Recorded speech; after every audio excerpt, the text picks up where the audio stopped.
നമുക്കൊന്നുമില്ല. നിങ്ങളെ പ്രസംഗത്തിന്റെ ആദ്യത്തിൽ നിങ്ങൾ പറഞ്ഞിട്ടുണ്ട് എന്ത്? പുരുഷന്മാരും റസൂലുള്ള പറഞ്ഞത് സ്വീകരിച്ചു, സ്ത്രീകളും സ്വീകരിച്ചു. എന്നിട്ടാ നിങ്ങൾ പറഞ്ഞ ഇസ്ലാമിന്റെ വേഷം ധരിക്കണം.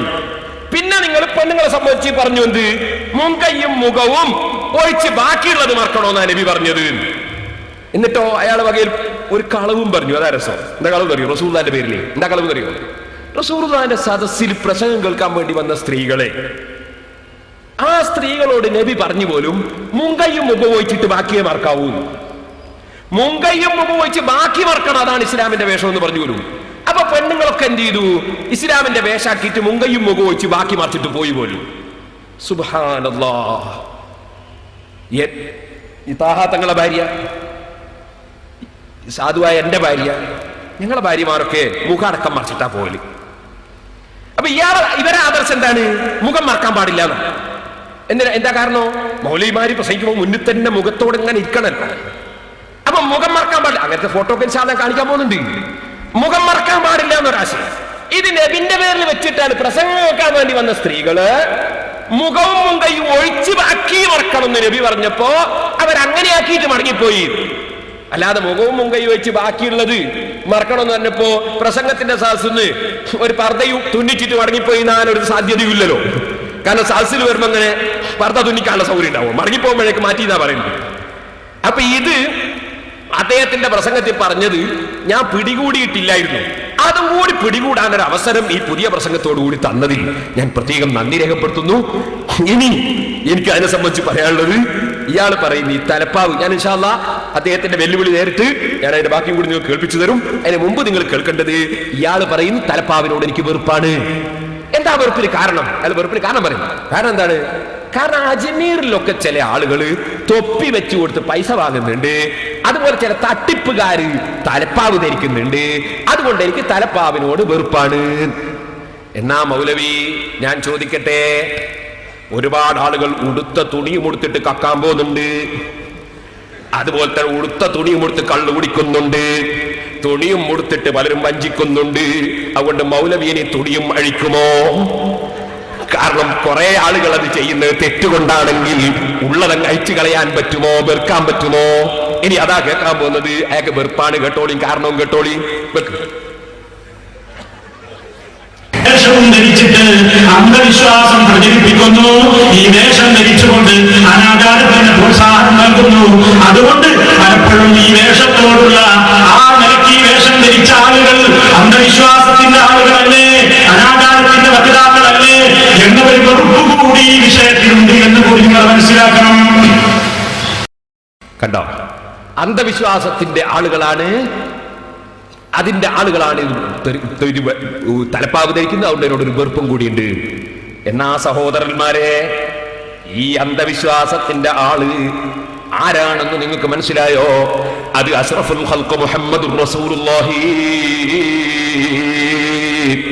സ്വല്ലല്ലാഹു അലൈഹി വസല്ലം തങ്ങളല്ലേ നമുക്ക് തലപ്പാവ് വെച്ച് പഠിപ്പിച്ചു തന്നത്.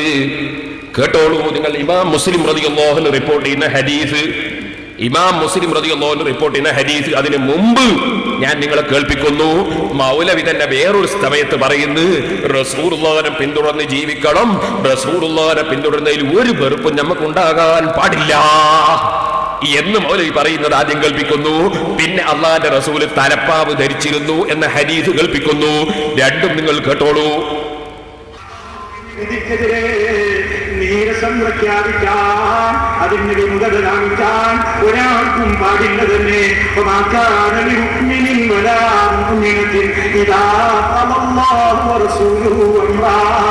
എന്ന് പറഞ്ഞുകൊണ്ട് അല്ലാഹു തആല പറയുന്നുണ്ടല്ലോ, അതിനോടൊരു വെറുപ്പ് കാണിക്കാൻ പാടില്ല. അപ്പൊ നബിയെ പിന്തുടരണം, നബിയെ പിന്തുടർന്നതിൽ വെറുപ്പ് കാണിക്കാൻ പാടില്ല. അത് ഓഡിയോ കേസറ്റാ നിങ്ങൾ കേട്ടത്. വീഡിയോ ആ പിടിച്ച സ്ഥലത്ത് ശരിക്കും ചലനത്തോടെ കിട്ടിയിട്ടില്ല. ഞാൻ പറഞ്ഞല്ലോ, പിടിച്ചത് അങ്ങനെയാണ്. അതുകൊണ്ട് അയാൾ ഇങ്ങനെ നിൽക്കുന്നത് നിങ്ങൾ കാണാൻ കാരണം എന്ന് ഓർമ്മപ്പെടുത്തുന്നു. ഇനി അത് കഴിഞ്ഞല്ലോ. ഇനി മുസ്ലിമിന്റെ ഹദീസ് ഒന്ന് കാണട്ടെ. റസൂൽ സല്ലല്ലാഹു അലൈഹി വസല്ലമ ഒതുവെടുക്കുന്ന സമയത്ത് പോലും തലപ്പാവിന്റെ മേലെ തടകി. ഹദീസ് ആ ഹദീസാണ് കാണിക്കുന്നത്. അല്ലാഹുവിന്റെ റസൂൽ മൂർധാവും തലപ്പാവിന്റെ മേലെയും തടകി. ഇത് പറയുമ്പോ മൗലവിമാര് വേണേ പറയൂ, അതിന്റെ അപ്പുറത്ത് ഹുഫേമ തടയുന്നുണ്ട് മൊയ്യാരെ, അതുകൊണ്ട് ഹുഫ സുന്നത്തുണ്ടോ എന്ന് ചിലപ്പോ മൗലവി അടുത്ത വരവിൽ ചോദിക്കാൻ സാധ്യതയുണ്ട്. അതുകൊണ്ട് ഇപ്പൊ തന്നെ എന്നെ മറുപടി അങ്ങോട്ട് പിടിച്ചോ.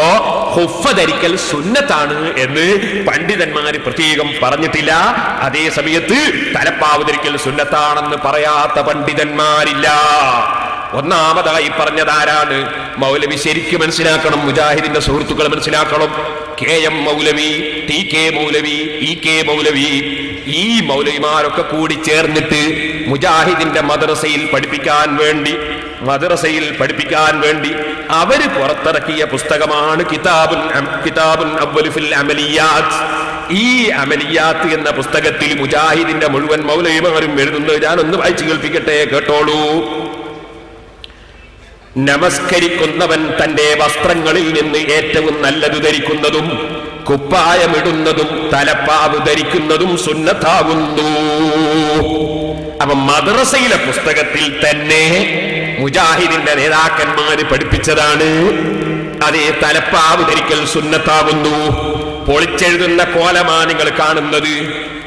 പൊളിച്ചെഴുതുകയാണ് പുതിയ മൗലവിമാര്.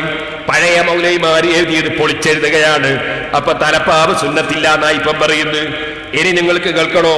ഇനി അൽമനാറാണ് കാണിക്കാൻ പോകുന്നത്.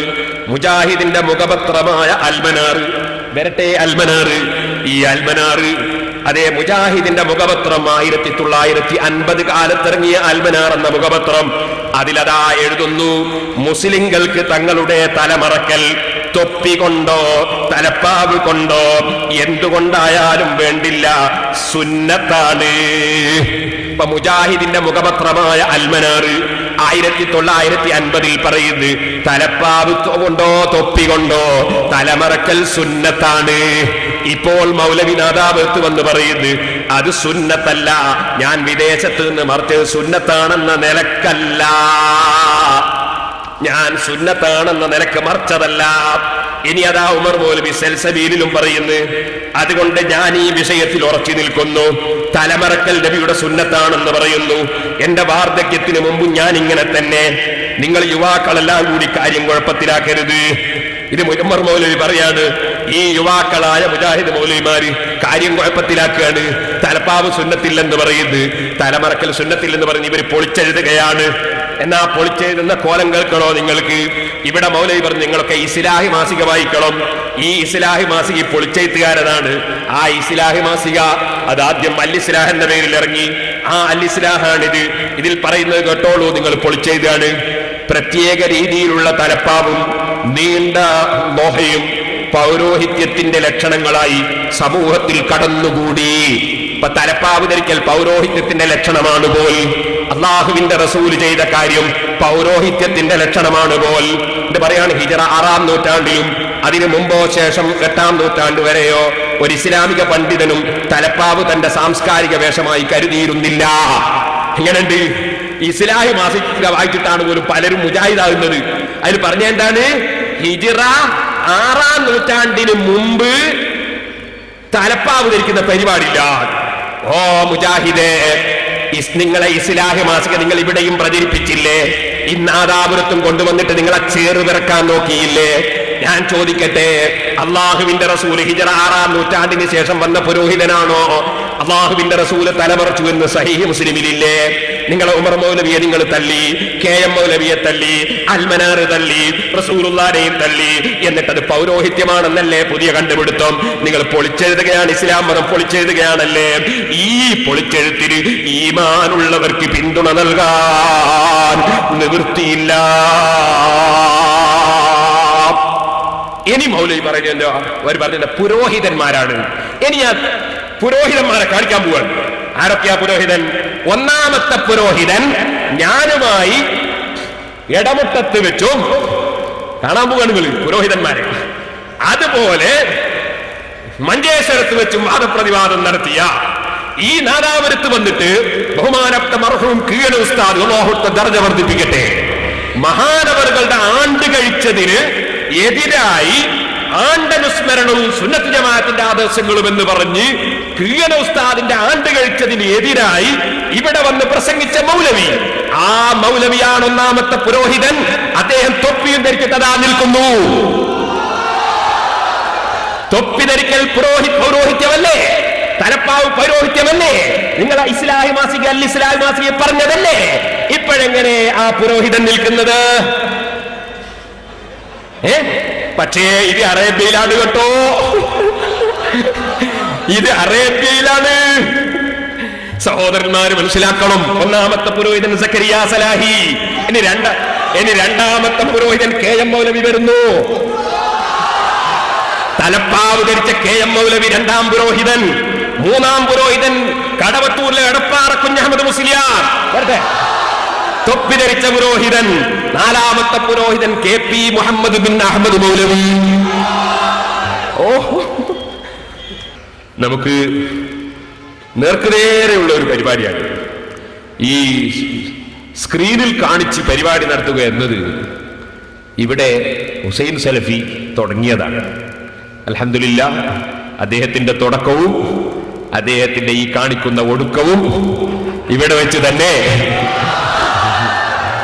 സംഭവിക്കും എന്ന് ഞാൻ നിങ്ങളോട് ഓർമ്മപ്പെടുത്തുകയാണ്. അള്ളാഹു അതിന് തൗഫീഖ് ചെയ്യട്ടെ. പിന്നെ അദ്ദേഹം പറഞ്ഞ് കളവ് പറയാത്ത യന്ത്രാണ്, അതുകൊണ്ട് നമുക്കൊക്കെ കാണിക്കാനൊക്കെ കഴിയുന്നിട്ടാണ് ഈ പരിപാടി തുടങ്ങിയത്. അദ്ദേഹത്തിന്റെ ധാരണ ഇതൊന്നും സുന്നികൾക്ക് നടക്കൂല. സുന്നികൾ എന്ന് പറഞ്ഞാൽ അവർ പഴഞ്ചനാണല്ലോ, അവർക്ക് ഇതൊന്നും കിട്ടൂല. അങ്ങനെയായിരുന്നു അദ്ദേഹത്തിന്റെ ധാരണ. ആ ധാരണ പൂർണ്ണമായും തിരുത്തപ്പെടാൻ പോവുകയാണ്. പിന്നെ കഴിഞ്ഞോ, തലപ്പാവ് ധരിക്കുന്നവരൊക്കെ പുരോഹിതന്മാരാണ് എന്ന് അവരുടെ ഇസ്ലാഹി മാസിക എഴുതി.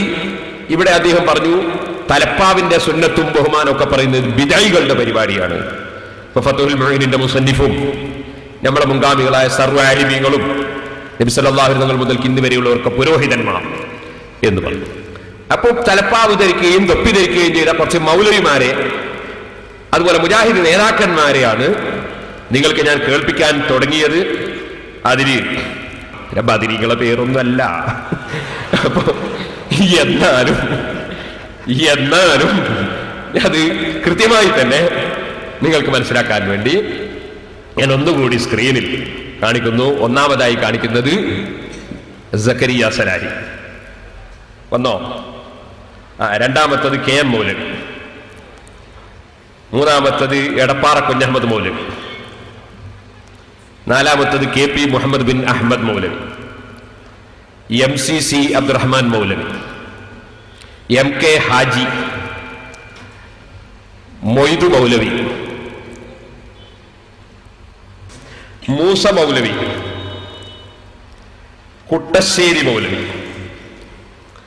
ഉമർ മൗലവി തൊപ്പിവിട്ടിട്ടതാ, പിന്നെ വെട്ടം അബ്ദുള്ള ഹാജി. ഈ വെട്ടം അബ്ദുള്ള ഹാജി എന്ന് പറഞ്ഞാൽ ആരാന്ന് ചോദിച്ചാല് ചീത്തയേ പ്രസംഗത്തിൽ പറയൂ, അങ്ങനത്തെ ഒരു മൗലവിയാണ്. പേര് ഹാജി. ചീത്ത പറയാൻ തന്നെ ഹാജി എന്ന് പേരാക്കിയതാണോ എന്നും അറിയില്ല. അദ്ദേഹത്തെ കുറിച്ച് KNM പ്രസിദ്ധീകരിച്ചൊരു പുസ്തകമാണ് വെട്ടം അബ്ദുള്ള ഹാജി, പ്രസാധനം കേരള ലുലുത്തുൽ മുജാഹിദ്, മുജാഹിദ് സെന്റർ, കോഴിക്കോട് 2. ഈ പുസ്തകത്തിൽ കാണാം പ്രസംഗത്തിലുടനീളം ഇയാൾ ചീത്ത പറഞ്ഞിട്ട് ഒരു വകുപ്പില്ല. ഇവിടെ വന്ന മൗലവിയെ പോലെ. ഇവിടെ വന്ന മൗലവി എന്നെ സംബന്ധിച്ച് പറഞ്ഞത്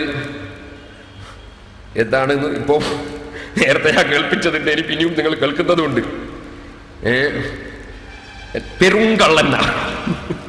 പെരുങ്കള്ളെന്നാണ് എന്നെ സംബന്ധിച്ച് പറഞ്ഞത്. എനിക്കൊരു വിരോധമില്ല, അത് വേറെ വിഷയം. അങ്ങനെ ഈ വെട്ടം അബ്ദുള്ള മൗലവി അദ്ദേഹം ചീത്ത പറഞ്ഞിട്ട് ഒരു ഒഴിവുമില്ലാത്തതുകൊണ്ട് ഇവിടുത്തെ മൗലവിയെ സംബന്ധിച്ച് എനിക്ക് അറിയാൻ സാധിച്ചു. സനദ് എന്റെ കയ്യിലുണ്ട്, പക്ഷേ ശരിയോ തെറ്റോ എന്ന് എനിക്ക് ഞാൻ പരിശോധിച്ചിട്ടില്ല. മൗലവിയെ നോക്കുന്ന മൗലവിന്റെ ഡോക്ടർ പറഞ്ഞു പോലും ഇയാളെ കൊണ്ട് ഇങ്ങനെ പ്രസംഗിപ്പിച്ചാൽ പറ്റൂല. വക്കീൽ പറഞ്ഞു പോലും എന്തായാലും പ്രസംഗിക്കട്ടെ. ഇങ്ങനെ ഞാൻ അറിഞ്ഞു. എനിക്കറിയില്ല, ഡോക്ടറായാലും വക്കീലന്മാരായാലും ആരായാലും ഈ ചീത്ത പറയുന്ന ശൈലി അതൊരു ഇസ്ലാമിക പ്രബോധകന് അനുയോജ്യമാണ് എന്ന് എനിക്ക് അഭിപ്രായം ഇല്ല. ഇതിൽ കാണാം, ഇതിന്റെ 76-ാം പേജിൽ പുസ്തകത്തിൽ മറ്റൊരു രസകരമായ സംഭവം. വെട്ടം അബ്ദുള്ള ഹാജി എന്ന മൗലവിയെ സംബന്ധിച്ച് കേരള നേതൃത്വ മുജാഹിദീൻ പ്രസിദ്ധീകരിക്കുന്ന പുസ്തകത്തിലെ വാചകങ്ങളാണ് വായിക്കുന്നത്. ഹാജി പ്രസംഗിക്കുമ്പോൾ ദേഷ്യം വന്നാൽ പരുഷമായി സംസാരിക്കാറുണ്ടായിരുന്നു. മരമണ്ടത്തലയാ എന്നിത്യാദി പ്രയോഗങ്ങൾ നടത്തും. ഒരിക്കൽ ഉമർകുട്ടി ഹാജി അദ്ദേഹത്തോട് പറഞ്ഞു, ഹാജി പരുഷമായ ഭാഷ സംസാരിക്കാതെ പ്രസംഗിച്ചിരുന്നെങ്കിൽ കുറെ കൂടി നന്നാകുമായിരുന്നു, പ്രസംഗത്തിന്റെ മഹത്വം വർദ്ധിക്കും. ഹാജി അത് കേട്ട് പറഞ്ഞു, ശരി, ചീത്ത പറയില്ലെങ്കിൽ നീ എന്തു തരും? ഉമർകുട്ടി ഹാജിക്ക് എന്താണ് വേണ്ടത്? പൂളയും ഇറച്ചിക്കൂട്ടാനും തന്നാൽ ഞാൻ ഇന്ന് അപ്രകാരം പറയില്ല. പൂളയും ഇറച്ചിക്കൂട്ടാനും തന്നാൽ ഞാൻ ഇന്ന് അപ്രകാരം പറയില്ല. അങ്ങനെ അന്നത്തെ പ്രസംഗം നടക്കുകയായിരുന്നു. സംസാരിച്ച് ഒരു വിഷയം എത്തിയപ്പോൾ ഹാജി കയ്യിൽ 2 തവണ ശക്തിയായി തട്ടിക്കൊണ്ട് പറഞ്ഞു, ഇപ്പോഴല്ലേ ഇവരെ ചീത്ത പറയേണ്ടത്, പക്ഷേ ഇന്ന് ഞാൻ ഒരാളോട് ചീത്ത പറയില്ലെന്ന് ഏറ്റിട്ടുണ്ട്, അതുകൊണ്ട് പറയുന്നില്ല. ഇത് മുജാഹിദ് സെന്റർ പ്രസിദ്ധീകരിച്ച പുസ്തകം നോക്കി വായിച്ചതാണ്. അപ്പൊ അതാണ് വട്ടം അബ്ദുള്ള ഹാജി എന്ന മൗലവി. ആ തലയെ കെട്ടിയിട്ട് നിങ്ങൾ കണ്ടു. പിന്നെ AP അബ്ദുൽ ഖാദർ മൗലവി തൊപ്പിവിട്ടിട്ട് പുരോഹിതൻ, കാന്തപുരം ഉസ്താദുമായിട്ടൊക്കെ വാദപ്രയോഗത്തിന് വന്ന ആളാണ്. കുറ്റ്യാടിയിലും വന്ന് പ്രസംഗിച്ചിരുന്നു. ഞാൻ മറുപടി പറഞ്ഞതിന് ശേഷം പിന്നെ കുറ്റ്യാടിയിൽ വന്ന് പ്രസംഗിച്ചിട്ടില്ല. അത് വാദപ്രയോഗത്തിന് ഇപ്പൊ നിൽക്കാറുമില്ലല്ലോ, അയാൾ വരാറുമില്ല. പിന്നെ ഇനി ഇപ്പൊ പുരോഹിതന്മാരായി ഉള്ള ആളുകളെയാണ് ഇപ്പൊ കാണിച്ചത്. ഇനി സെൽസബീലിലും പറയുന്നു നബിയുടെ സുന്നത്താണെന്ന്, അത് നേരത്തെ ഞാൻ കേൾപ്പിച്ചിട്ടുണ്ട്. ഇനി മൗലവിയുടെ ഒരു വെല്ലുവിളിയുണ്ട്, അത് കേൾപ്പിച്ചിട്ട് അതിന്റെ മറുപടി പറയുന്നു. കഴിഞ്ഞ വലിയ പെരുന്നാളിന് നമ്മൾ ഇവിടെ വിതരണം ചെയ്ത ഒരു ഫോട്ടോസ്റ്റാറ്റ് മുജാഹിദുകളുടെ ഉമർ മൗലവിന്റെ മാലുണ്ട്, അതുപോലെ കോണകം കെട്ടിയിട്ട് പള്ളിയിൽ പോകാന്ന് പറഞ്ഞ വാചകമുണ്ട്. മുജാഹിദുകൾ പലിശ കിട്ടാൻ വേണ്ടി കോടതിയിൽ പോയ സംഭവം ഉണ്ട്. അതുപോലെ നോമ്പിന് സുബഹി ആയാലും ഭക്ഷണം കഴിക്കാം എന്ന് പറഞ്ഞ അവരുടെ പത്രത്തിന്റെ ഫോട്ടോ കോപ്പിയുണ്ട്. എന്നാൽ അത്താഴം കഴിച്ചുകൊണ്ടിരിക്കുമ്പോൾ ബാങ്ക് വിളിച്ചാൽ ഖുറാഫികൾ പറയുന്നത് പോലെ വായിൽ ഉള്ളത് തുപ്പിക്കളയുകയോ ചാടി എഴുന്നേൽക്കുകയോ ചെയ്യേണ്ടതില്ല. അതുപോലെ നോമ്പിന്റെ നിയ്യത്ത് എന്ന് പറഞ്ഞാൽ നാളെ പെരുന്നാളല്ല എന്ന് കരുതലാണ് എന്ന് പറഞ്ഞതുണ്ട്. നോമ്പിന്റെ നിയ്യത്തിയാന്നറിയണ്ടല്ലോ, അതിന് പറഞ്ഞത് ഇങ്ങനെയാണ്: ഒരാൾ നോമ്പ് മുറിക്കുന്ന സന്ദർഭത്തിൽ തന്നെ നാളെ പെരുന്നാളല്ല എന്ന് ഉറപ്പ് ഉണ്ടാവുകയും നാളെ നോമ്പ് ഉപേക്ഷിക്കണമെന്ന് പ്രത്യേക തീരുമാനം ഇല്ലാതിരിക്കുകയും ചെയ്താൽ രാത്രിയിൽ തന്നെ അവന് നിയ്യത്തുണ്ടായി കഴിഞ്ഞു. ഇതിനാണ് നിയ്യത്ത് എന്ന് പറയാം. ഇത് അതിന്റെ കോപ്പി. അങ്ങനെ തുടങ്ങി പല സംഗതികളുണ്ട്. ഉമർ മൗലവി ഖുർആൻ പരിഭാഷയിൽ ആയത്തിന്റെ അർത്ഥം കട്ടത്, അമാനി മൗലവി കക്കാതെ കൊടുത്തത്, അള്ളാഹുവിന്റെ റസൂൽ അള്ളാഹ്ക്ക് ഭയപ്പെടാത്ത ആളാണ് എന്ന് പറഞ്ഞത്, അതുപോലെ മുഹമ്മദ് നബിക്ക് സലാത്ത് ചൊല്ലുന്നത് നബിക്ക് പരലോക രക്ഷ കിട്ടാൻ വേണ്ടി നമ്മൾ പ്രാർത്ഥിക്കുകയാണ് എന്ന് പറഞ്ഞത്, അതെല്ലാം ഈ ഫോട്ടോ കോപ്പിയിലുണ്ട്. സഹോദരന്മാരെ, ഇനി പറയാൻ പോകുന്നത് അദ്ദേഹത്തിന്റെ വെല്ലുവിളിയാണ്. അദ്ദേഹം വെല്ലുവിളിക്കുന്നത് എന്താണെന്നറിയോ? അദ്ദേഹം വിദേശത്ത് വെച്ച് പ്രസംഗിച്ച പ്രസംഗത്തിൽ ഞാൻ പ്രസംഗത്തിന്റെ ഒരു ഭാഗം കട്ടുകളഞ്ഞു എന്ന് അയാൾ പറയും. ഞാൻ കട്ടതല്ല, അതിവിടെ കാണിക്കേണ്ട ആവശ്യമില്ലാത്തതുകൊണ്ട് കാണിച്ചിട്ടില്ല. എനിക്കത് കക്കേണ്ട യാതൊരു ആവശ്യമില്ല. അയാൾ പറയുന്നത് ഞാൻ പെണ്ണുങ്ങൾ ഇസ്ലാമിക വേഷം ധരിക്കണമെന്നാ പറഞ്ഞത്, ആണുങ്ങളെ പറ്റിയല്ല. എന്നാ പുരുഷന്മാരും നബി പഠിപ്പിച്ചതുപോലെ ചെയ്തു, സ്ത്രീകളും ചെയ്തു എന്ന് പറഞ്ഞാണ് അയാൾ തുടങ്ങുന്നത്. അപ്പൊ പെണ്ണുങ്ങളെ കാര്യം ഞാൻ പറയാതിരുന്നത് ഞാൻ നേരത്തെ നിങ്ങളോട് സൂചിപ്പിച്ചിട്ടുണ്ട്. പെണ്ണുങ്ങൾ മുഖവും മുങ്കയും ഒഴിച്ചു മറക്കണം എന്ന് പറയുന്ന മുജാഹിദിന്റെ ആശയം നബി സല്ലല്ലാഹു അലൈഹി വസല്ലം ക്ലാസ് എടുത്തു. അങ്ങനെ സ്ത്രീകൾ ആ നിലക്ക് മറച്ചു എന്നാണ് അദ്ദേഹം ദുബായിൽ വെച്ച് പറഞ്ഞത്. അങ്ങനെ ഒരു ഹദീസ് ഉണ്ടെങ്കിൽ മൗലവിയാണ് കൊണ്ടുവന്ന് കാണിക്കേണ്ടത്.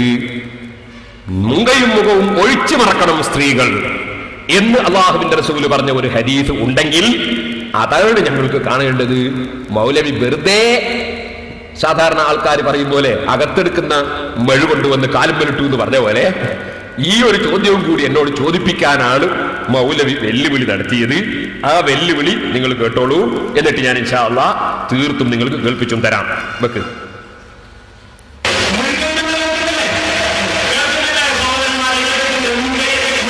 സൗണ്ട് വേണം.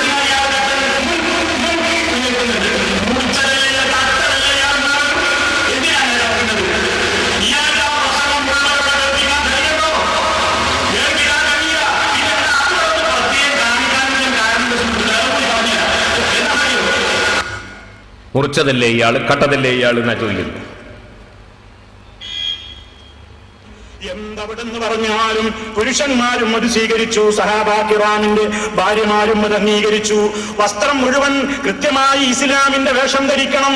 മുൻകൈയും മുഖവും ഒഴികെ എല്ലാ ഭാഗങ്ങളും മറച്ചുകൊണ്ട് പെണ്ണ് പുറത്തേക്ക് ഇറങ്ങാവൂ എന്ന ഇസ്ലാമിന്റെ വേഷത്തെ സംബന്ധിച്ച് നബിയുനാ മുഹമ്മദ് റസൂലുള്ളാഹി ഒരൊറ്റ തവണയെന്ന് ക്ലാസ് കൊടുത്തപ്പോഴേക്ക് മജ്ലിസിൽ ക്ലാസ് കേൾക്കാൻ വന്ന സർവ്വ സഹാബാ പെണ്ണുങ്ങളും ഇസ്ലാമിന്റെ വേഷം ധരിച്ചുകൊണ്ടാണ് അവരുടെ വീടുകളിലേക്ക് മടങ്ങിപ്പോയതെന്ന് ചരിത്രത്തിൽ കാണാം. കണ്ടോ, റസൂലുള്ളാഹിയുടെ സദസ്സ് ക്ലാസ് വെക്കാൻ വന്നവരോട് നബി പറഞ്ഞു മുങ്കയും മുഖവും ഒഴിച്ച് മറക്കണം എന്ന് പറഞ്ഞു. അപ്പൊ എല്ലാവരും എന്ത് ചെയ്തു? മുങ്കയും മുഖവും അങ്ങോട്ട് ഒഴിവാക്കി കളഞ്ഞു. എന്നിട്ട് ഇസ്ലാമിന്റെ വേഷം ആക്കിയിട്ട് പോയി വന്ന ആളുകൾ ഇങ്ങനെ മുങ്കയും മുഖവും ഒഴിച്ച് മറക്കണം എന്ന് നബി പറയുകയും എന്നിട്ട് ആ ക്ലാസ്സിൽ സ്ത്രീകൾ മുങ്കയും മുഖവും ഒഴിച്ചു മറച്ച് മടക്കി പോവുകയും ചെയ്ത സംഭവം അത് ഏത് ഹദീസിന്റെ ഗ്രന്ഥത്തിലാണ് ഉള്ളത്? അത് മൗലവി വായിച്ച് ഇതുപോലെ CD-യിൽ അല്ല നിങ്ങളുടെ സ്ക്രീനിൽ വെച്ച് കാണിച്ചു തരണം എന്ന് ഞാൻ ഈ സമയത്ത് ഓർമ്മപ്പെടുത്തുകയാണ്. ഞാനത് പോട്ടെ എന്ന് വിചാരിച്ച് ഒഴിവാക്കിയതാണ്. അദ്ദേഹത്തിന് നിർബന്ധമാണെങ്കിൽ അതും കൂടി കിടക്കട്ടെ ഒന്ന്. ഇനി ഇയാൾ എന്തിനാണ് വിദേശത്തുനിന്ന് തല മറച്ചത്? അത് ഞാൻ എന്റെ പ്രസംഗത്തിൽ പറഞ്ഞിട്ടുണ്ട്. അയാൾ മറിച്ചത് ഇതൊരു കോലയില്ലല്ലോ ഈ തലമറക്കാതെ സ്റ്റേജിൽ കയറുന്നതെന്ന് വിചാരിച്ചിട്ടാണ്, അറബികളൊക്കെ വരുന്നതല്ലേ വിചാരിച്ചിട്ടാണ്. ഇത്രയും ഞാൻ പറഞ്ഞിട്ടുണ്ട്. പക്ഷെ അതേ പറയണേ, എനിക്ക് അറബികളുടെ മുമ്പിൽ അങ്ങനെ മറക്കൽ നിർബന്ധമൊന്നുമില്ല. സുന്നത്താന്ന് വിചാരിച്ചിട്ട് മറച്ചതുമല്ല. ഒന്നുമില്ലെങ്കിൽ അയ്യൊരു സുന്നത്തും കിട്ടിയിരുന്നു, അന്നത്തെ സുന്നത്തും ഇല്ലാണ്ടാക്കി, അതിന്റെ നീയത്തും ഇല്ലാണ്ടായി. സുന്നത്താന്ന് വിചാരിച്ച് മറച്ചതുമല്ല. പിന്നെ എന്തിനാ മറച്ചത്? അയാൾ തന്നെ പറയുന്നത് അറബികളെ സന്തോഷിപ്പിക്കാൻ വേണ്ടി മറച്ചതാണ്. അതാണ് എനിക്ക് കേൾക്കാൻ പോകുന്നത്.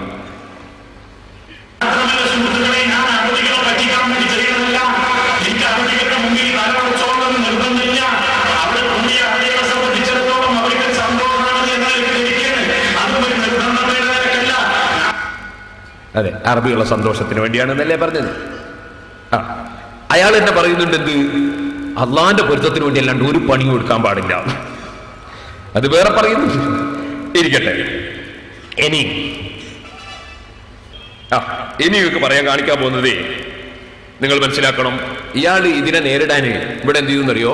ഞാൻ നേരത്തെ ഓർമ്മിപ്പിച്ചല്ലോ, ഇവരുടെ മുഖാമുഖം പരിപാടികളിൽ ചില മുസ്ലിംമാര് തലേക്കെട്ടൊന്നും ഇല്ലാതെ പോയിട്ട് സംശയം ചോദിച്ചു. അതെന്തിനാ? ഇവരെ മുഖാമുഖം പരിപാടി ആദ്യം കോഴിക്കോട്ട് നടത്തി, ഞങ്ങൾ നടത്തിയത് കണ്ടിട്ട് അവർ നടത്തി. അന്ന് നമ്മുടെ കുറ്റ്യാടി റഷീദ് സഖാഫിനെ പോലെയുള്ള ആളുകൾ പോയി ചോദ്യം ചെയ്യാൻ ചോദിച്ചു. അപ്പൊ മുജാഹിദുകൾ അവരെ തല്ലാൻ നോക്കി, മൗലവിമാരെ തല്ലാൻ നോക്കി. അപ്പൊ പിന്നെ എന്ത് ചെയ്തു? ചില മുസ്ലിംമാര് ഇവരെ നാട്ടിലാണ് ഫിത്തന ഉണ്ടാക്കുകയും ചെയ്യുന്നത്. ഈ ഫിത്തന ഇല്ലാതിരിക്കണമെന്ന് മനസ്സിലാക്കിയിട്ട് ചില മുസ്ലിംമാര് തലേക്കെട്ടങ്ങ് ഒഴിവാക്കിയിട്ട് പോയിട്ട് ചോദ്യം ചോദിച്ചു. ആ ചോദ്യം ചോദിച്ചതാണ് ഇയാൾ കാര്യമായിട്ട് ഇവിടെ കൊണ്ടുവന്ന് കാണിക്കുന്നത്.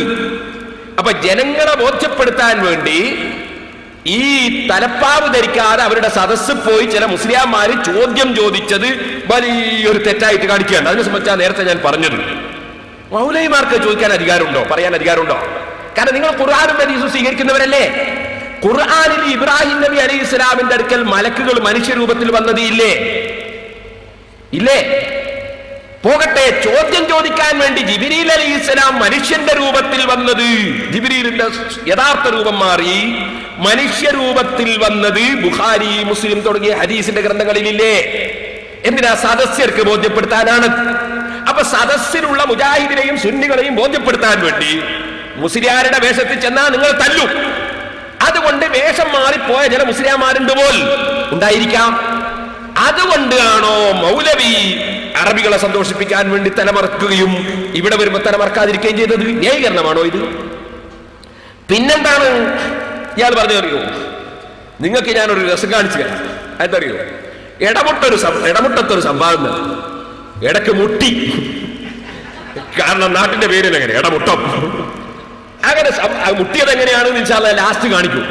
മൗലവി ചെയ്ത കള്ളത്തരവും എന്റെ മുട്ടിയ കോലമൊക്കെ ഞാൻ കാണിച്ചു തരും. കുയ്യൻ ഉസ്താദിന്റെ ആണ്ട് കഴിച്ചിട്ട് അതിനെതിരെ പ്രസംഗിക്കാൻ വന്ന മൗലവി അവിടെ നിന്നിട്ട കുതന്ത്രവും എന്നിട്ട് മൗലവി കുടുങ്ങിയതും ഒക്കെ ഞാൻ ലാസ്റ്റ് കാണിച്ചു തരും. എന്നാൽ ആ മൗലവിക്കൊക്കെ ക്ലാസ് എടുത്ത് കൊടുക്കുന്ന ഒരു മൗലവി, ജബ്ബാർ മൗലവി, ഈ മൗലവി ഇവിടെ വരുന്നതിന് മുമ്പ് കോട്ടക്കൽ ആ ജബ്ബാർ മൗലവിന്റെ കൂടെ ഇരുന്നിട്ട് അവിടുന്ന് ചാർജ് ശരിയാക്കിയിട്ടാ വന്നതെന്നാണ് എന്റെ അറിവ്. എന്തല്ലേ നമ്മൾ ബാറ്ററിയെല്ലാം കുത്തി വെക്കും പോലെ. അങ്ങനെ ആ ജബ്ബാർ മൗലവി അദ്ദേഹം സംവാദത്തിൽ അങ്ങെത്തും. കുടുങ്ങിയപ്പോ നേരത്തെ ഇല്ലാത്ത ഒരു തലയെക്കെട്ട് മൂപ്പർക്ക്. കാരണം സംവാദത്തിൽ ജനങ്ങളുടെ മുന്നിൽ വഷളായല്ലോ. ഉടനെ മൂപ്പർ ഒരു തലയെക്കെട്ട്, ഉടനെ ഒരു തലയെക്കെട്ടും കിട്ടി. ഇനി ശൂന്യാകലേ നിവൃത്തിയുള്ളൂ.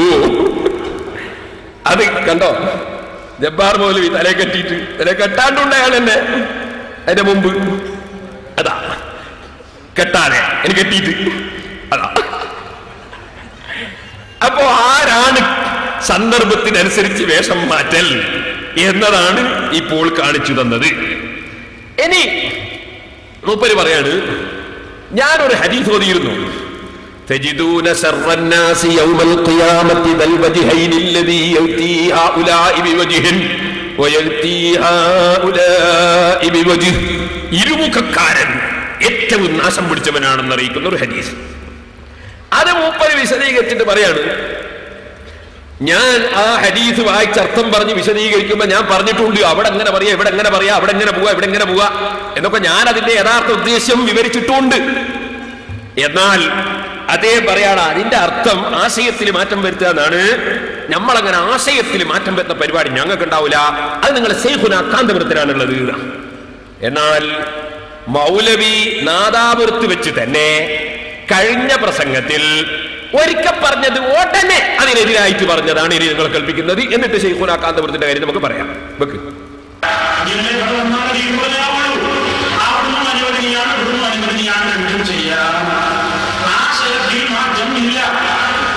ആശയത്തിൽ മാറ്റം ഉണ്ടാവില്ല മൂപ്പൻ. ഇനി വെച്ചോ. വാഴക്കാട് ഞാൻ അബ്ദുറഹ്മാൻ സലഫിക്ക് കണ്ണനത്തിന്റെ ലളിതത്ത് പഠിപ്പിച്ചു കൊടുത്തിട്ടാ വിട്ടത്.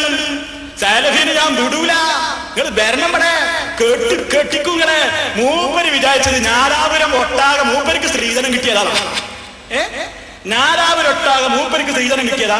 വിടൂല, കെട്ടിക്കും എന്നൊക്കെ പറയാം. മൂപ്പരിങ്ങനെ നാലെടുത്ത് നിൽക്കാൻ എന്റെ കാലിട്ടാലേ മൂപ്പരിങ്ങനെ വിടൂല എന്ന് പറയാം. മൂപ്പരിങ്ങനെ പിടിച്ചു വെച്ചിക്കന്നെ.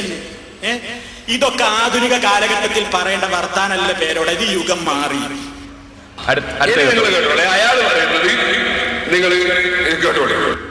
നിങ്ങളെ വിടൂല ആമുഖൊന്ന് വായിക്കുങ്ങള് ആണോ അല്ലേ നോക്ക. നിങ്ങൾ അങ്ങനെയൊന്നും വിടാൻ തീരുമാനിച്ചില്ല. നിങ്ങൾ അങ്ങനെയൊന്നും വിടാൻ തീരുമാനിച്ചിട്ടില്ല എന്നാ പറയണത്. നിങ്ങളെ വിടൂല ആമുഖൊന്ന് വായിക്കുങ്ങള് ആണോ അല്ലേ നോക്ക. നിങ്ങൾ അങ്ങനെയൊന്നും വിടാൻ തീരുമാനിച്ചില്ല. നിങ്ങൾ അങ്ങനെയൊന്നും വിടാൻ തീരുമാനിച്ചിട്ടില്ല എന്നാ പറയണത്. ഇപ്പൊ കണ്ടങ്ങള് വിടൂല എന്ന് പറയാൻ ആധുനിക യുഗത്തിൽ പറ്റൂല എന്നാണ്. ഉടനെ ഇയാൾ നിങ്ങൾ അങ്ങനൊന്നും വിടൂല എന്നാ പറയണതേ. എന്നിട്ട് ഇയാള് പറയാ പേരോടിന് ഭാഷ അറിയില്ല പറയണതേ. മലയാളം അറിയില്ല പേരോടിൽ നിന്ന് മൂപ്പർ പ്രത്യേകം കഴിഞ്ഞ പ്രസംഗത്തിൽ പറഞ്ഞു മലയാളം അറിയില്ല. ഇയാള് നോർമൽ നവർമൽ എന്ന് പറഞ്ഞു. പിന്നെ ഇയാൾക്ക് മലയാളം അറിയില്ല, ഇംഗ്ലീഷും അറിയില്ല. ഞാൻ അണ്ടിന്റെ ആളല്ലോ, ഞാൻ അറബിയാ പഠിച്ചത്. ഞാൻ അതുകൊണ്ടല്ലേ ഇംഗ്ലീഷ് മീഡിയത്തിന്റെ പ്രിൻസിപ്പളായിട്ട് ഞാൻ നിന്നിട്ടില്ലല്ലോ. ഞാൻ മലയാളം പഠിപ്പിക്കുന്ന കോളേജിൽ പ്രിൻസിപ്പാളായില്ലല്ലോ. ഞാൻ കുറ്റ്യാടിയിൽ ശരീഅത്ത് കോളേജിന്റെ പ്രിൻസിപ്പാളാണ്. അപ്പൊ മലയാളം നന്നായിട്ട് അറിയുന്ന മൗലവിയാണ് പറയണതേ. ഇനി ഞാൻ ഇതൊന്ന് ഇനിയിപ്പോ പറയും മുസ്ലിയാർ എന്നെ പറയണത് എന്ന് പറഞ്ഞു. ഞാനല്ലേ അയാൾ എന്നെ പറഞ്ഞത് എടുത്തു നിങ്ങൾക്ക് കാണിച്ചു തന്നത് മാത്രമാണ്. ഇനി അങ്ങനെയൊന്നും പറയണ്ട. പിന്നെ വേറൊന്ന് ഇനി പറയാൻ പോകുന്നത്, ഇയാൾ പറയുന്നത് ഈ കാന്തപുരം എന്ന് പറഞ്ഞാല് അത് അയാൾ പൈസക്ക് വേണ്ടി അറബികൾക്ക് വേണ്ടിയിട്ടാ പരിപാടി നടത്തുക. അതിന് മൂപ്പര് പറയാണ് കാന്തപുരം ഈ കൈ മൊത്താൻ വേണ്ടി വെച്ചു കൊടുക്കും, അറബി ബേക്കിലുണ്ടെങ്കിലോ ബെൽച്ചാലിയോ. അങ്ങനെയാണ്. എന്തിനാണ് മൗലവി കൈ ചുംബിക്കൽ സാലിഹീങ്ങളുടെയും പണ്ഡിതന്മാരുടെയും സാദാത്തുക്കളുടെയും കൈ ചുംബിക്കൽ സുന്നത്താണെന്ന്, നല്ലതാണെന്ന് ഇമാം നബവി റളിയല്ലാഹു അൻഹുവിന്റെ കിതാബ് വായിച്ച് കഴിഞ്ഞ പ്രസംഗത്തിൽ ഞാൻ പറഞ്ഞിട്ടില്ലേ? അതിന് ഞാൻ ഹദീസും തെളിവ് പറഞ്ഞിട്ടില്ലേ? അതിന്റെ മത നിയമത്തെ കുറിച്ച് നിങ്ങൾ ഒരു അക്ഷരം മിണ്ടിയോ? ഇവിടെ ഞാൻ മതനിയമമല്ലേ പറഞ്ഞത്, കിതാബല്ലേ ഉദ്ധരിച്ചത്? നിങ്ങൾ 4 ദിവസം പ്രസംഗിച്ചതിന്റെ മതനിയമത്തെ സംബന്ധിച്ച് കാമാന്ന് മിണ്ടിയോ? പിന്നെ ഞങ്ങൾ ഈ ഹദീസിൽ സ്ഥിരപ്പെട്ട ഇത് അറബികളെ മുമ്പിൽ ഞങ്ങൾ എന്തിന് കൈവലിക്കണം? അതേ സമയത്ത് ഞാൻ പറയാം, ഇപ്പൊ ഞാൻ ഇവിടെ നിങ്ങൾ ഇറങ്ങി വരികയാണ്, അന്നേരം ഒരാൾ കൈപിടിച്ച് ചുംബിക്കാൻ വന്നാൽ ഞാൻ എന്റെ കൈപിടിച്ച് ചുംബിക്കേണ്ട ആളല്ല കേട്ടോ, അത് വേറെ വിഷയം. ഞാൻ ഒരിക്കലും പറയാറില്ല ഞാൻ കൈപിടിച്ച് ചുംബിക്കാൻ പറ്റുന്ന ആളല്ല. കാന്തപുര ഉസ്താദും ഉള്ളാളന്തങ്ങളും കിഴൻ ഉസ്താദും ഇ കെ ഉസ്താദും ഒക്കെ അലിമീങ്ങളാണ്. അവരെയൊക്കെ കൈപിടിച്ച് ചുംബിക്കൽ, പണ്ഡിതന്മാരുടെ കൈപിടിച്ച് ചുംബിക്കൽ സാധാരണയാണ്. ഞാൻ അതിനർഹനല്ല. ഞാൻ പറഞ്ഞു വരുന്നത്, അയാൾ കൈപിടിച്ച് ചുംബിക്കാൻ വേണ്ടി വരുമ്പോ വലിച്ചു കളയണോ? നബി സല്ലല്ലാഹു അലൈഹി വസല്ലമ തങ്ങൾ ബറക്കത്തിന് വേണ്ടി നബിയുടെ സമീപത്ത് വരുന്നു. സഹാബത്ത് വെള്ളം, തണുത്ത വെള്ളം, ആ തണുത്ത വെള്ളത്തിൽ കൈവച്ച് കൊടുക്കാൻ വേണ്ടി വെള്ളം കൊണ്ട് വരികയാണ് ഖാദിമീങ്ങള്. അള്ളാഹുവിന്റെ റസൂൽ തണുപ്പുള്ള സമയത്ത് പോലും ബറക്കത്തിന് വേണ്ടി വെള്ളത്തിൽ കൈ കുത്തി കൊടുക്കാൻ എല്ലാവർക്കും കുത്തി കൊടുക്കുകയാണ്. ഇമാം മുസ്ലിം റളിയല്ലാഹു അൻഹു റിപ്പോർട്ടിന്റെ ഹദീസിൽ കാണാം. അപ്പൊ നബി സല്ലല്ലാഹു അലൈഹി വസല്ലം ബറക്കത്ത് എടുക്കാൻ വേണ്ടി പാത്രത്തിൽ വെള്ളം കൊണ്ടുവന്നപ്പോൾ അവർക്ക് കൈ കുത്തിക്കൊടുത്ത് കാണിച്ചു കൊടുത്തിട്ടുണ്ട്, കൈ കുത്തിക്കൊടുത്തിട്ടുണ്ട് ബറക്കത്തിന് വേണ്ടി. അപ്പൊ ബറക്കത്ത് ഉദ്ദേശിച്ച് വന്നവർക്ക് ബറക്കത്തിന് വേണ്ടി കൈവച്ചു കൊടുക്കൽ തെറ്റല്ല, അത് അല്ലാഹുവിന്റെ റസൂൽ പഠിപ്പിച്ചിട്ടുണ്ട്. പക്ഷേ മനസ്സിൽ, ഒരു പണ്ഡിതന്റെ മനസ്സിൽ ഞാനൊരു വലിയ ബറക്കത്തുള്ള ആളാണ് എന്ന ധാരണ ഉണ്ടാകരുത്. മറിച്ച് ചുംബിക്കുന്നവൻ എന്നേക്കാൾ മഹാനായിരിക്കും എന്ന് ചിന്തിച്ചുകൊണ്ട് മാത്രമേ ചെയ്യാവൂ. കാരണം ഈ വരുന്നവന് നിരാശ വരാൻ പാടില്ല. ബറക്കത്ത് ഉദ്ദേശിച്ചവർ ഉണ്ടെങ്കിൽ എടുത്തോട്ടെ, കിട്ടിക്കോട്ടെ, എന്തിനാണ് അതിന് കൈവലിക്കേണ്ട ആവശ്യം ഇല്ല, വലിച്ചാ തെറ്റും ഇല്ല. ഇനി ഞാൻ നിങ്ങളോട് പറയട്ടെ, എന്നാൽ ഒരു സദസ്സിൽ പോയിരുന്ന് അവിടുന്ന് സംഭാവന കണ്ടോ?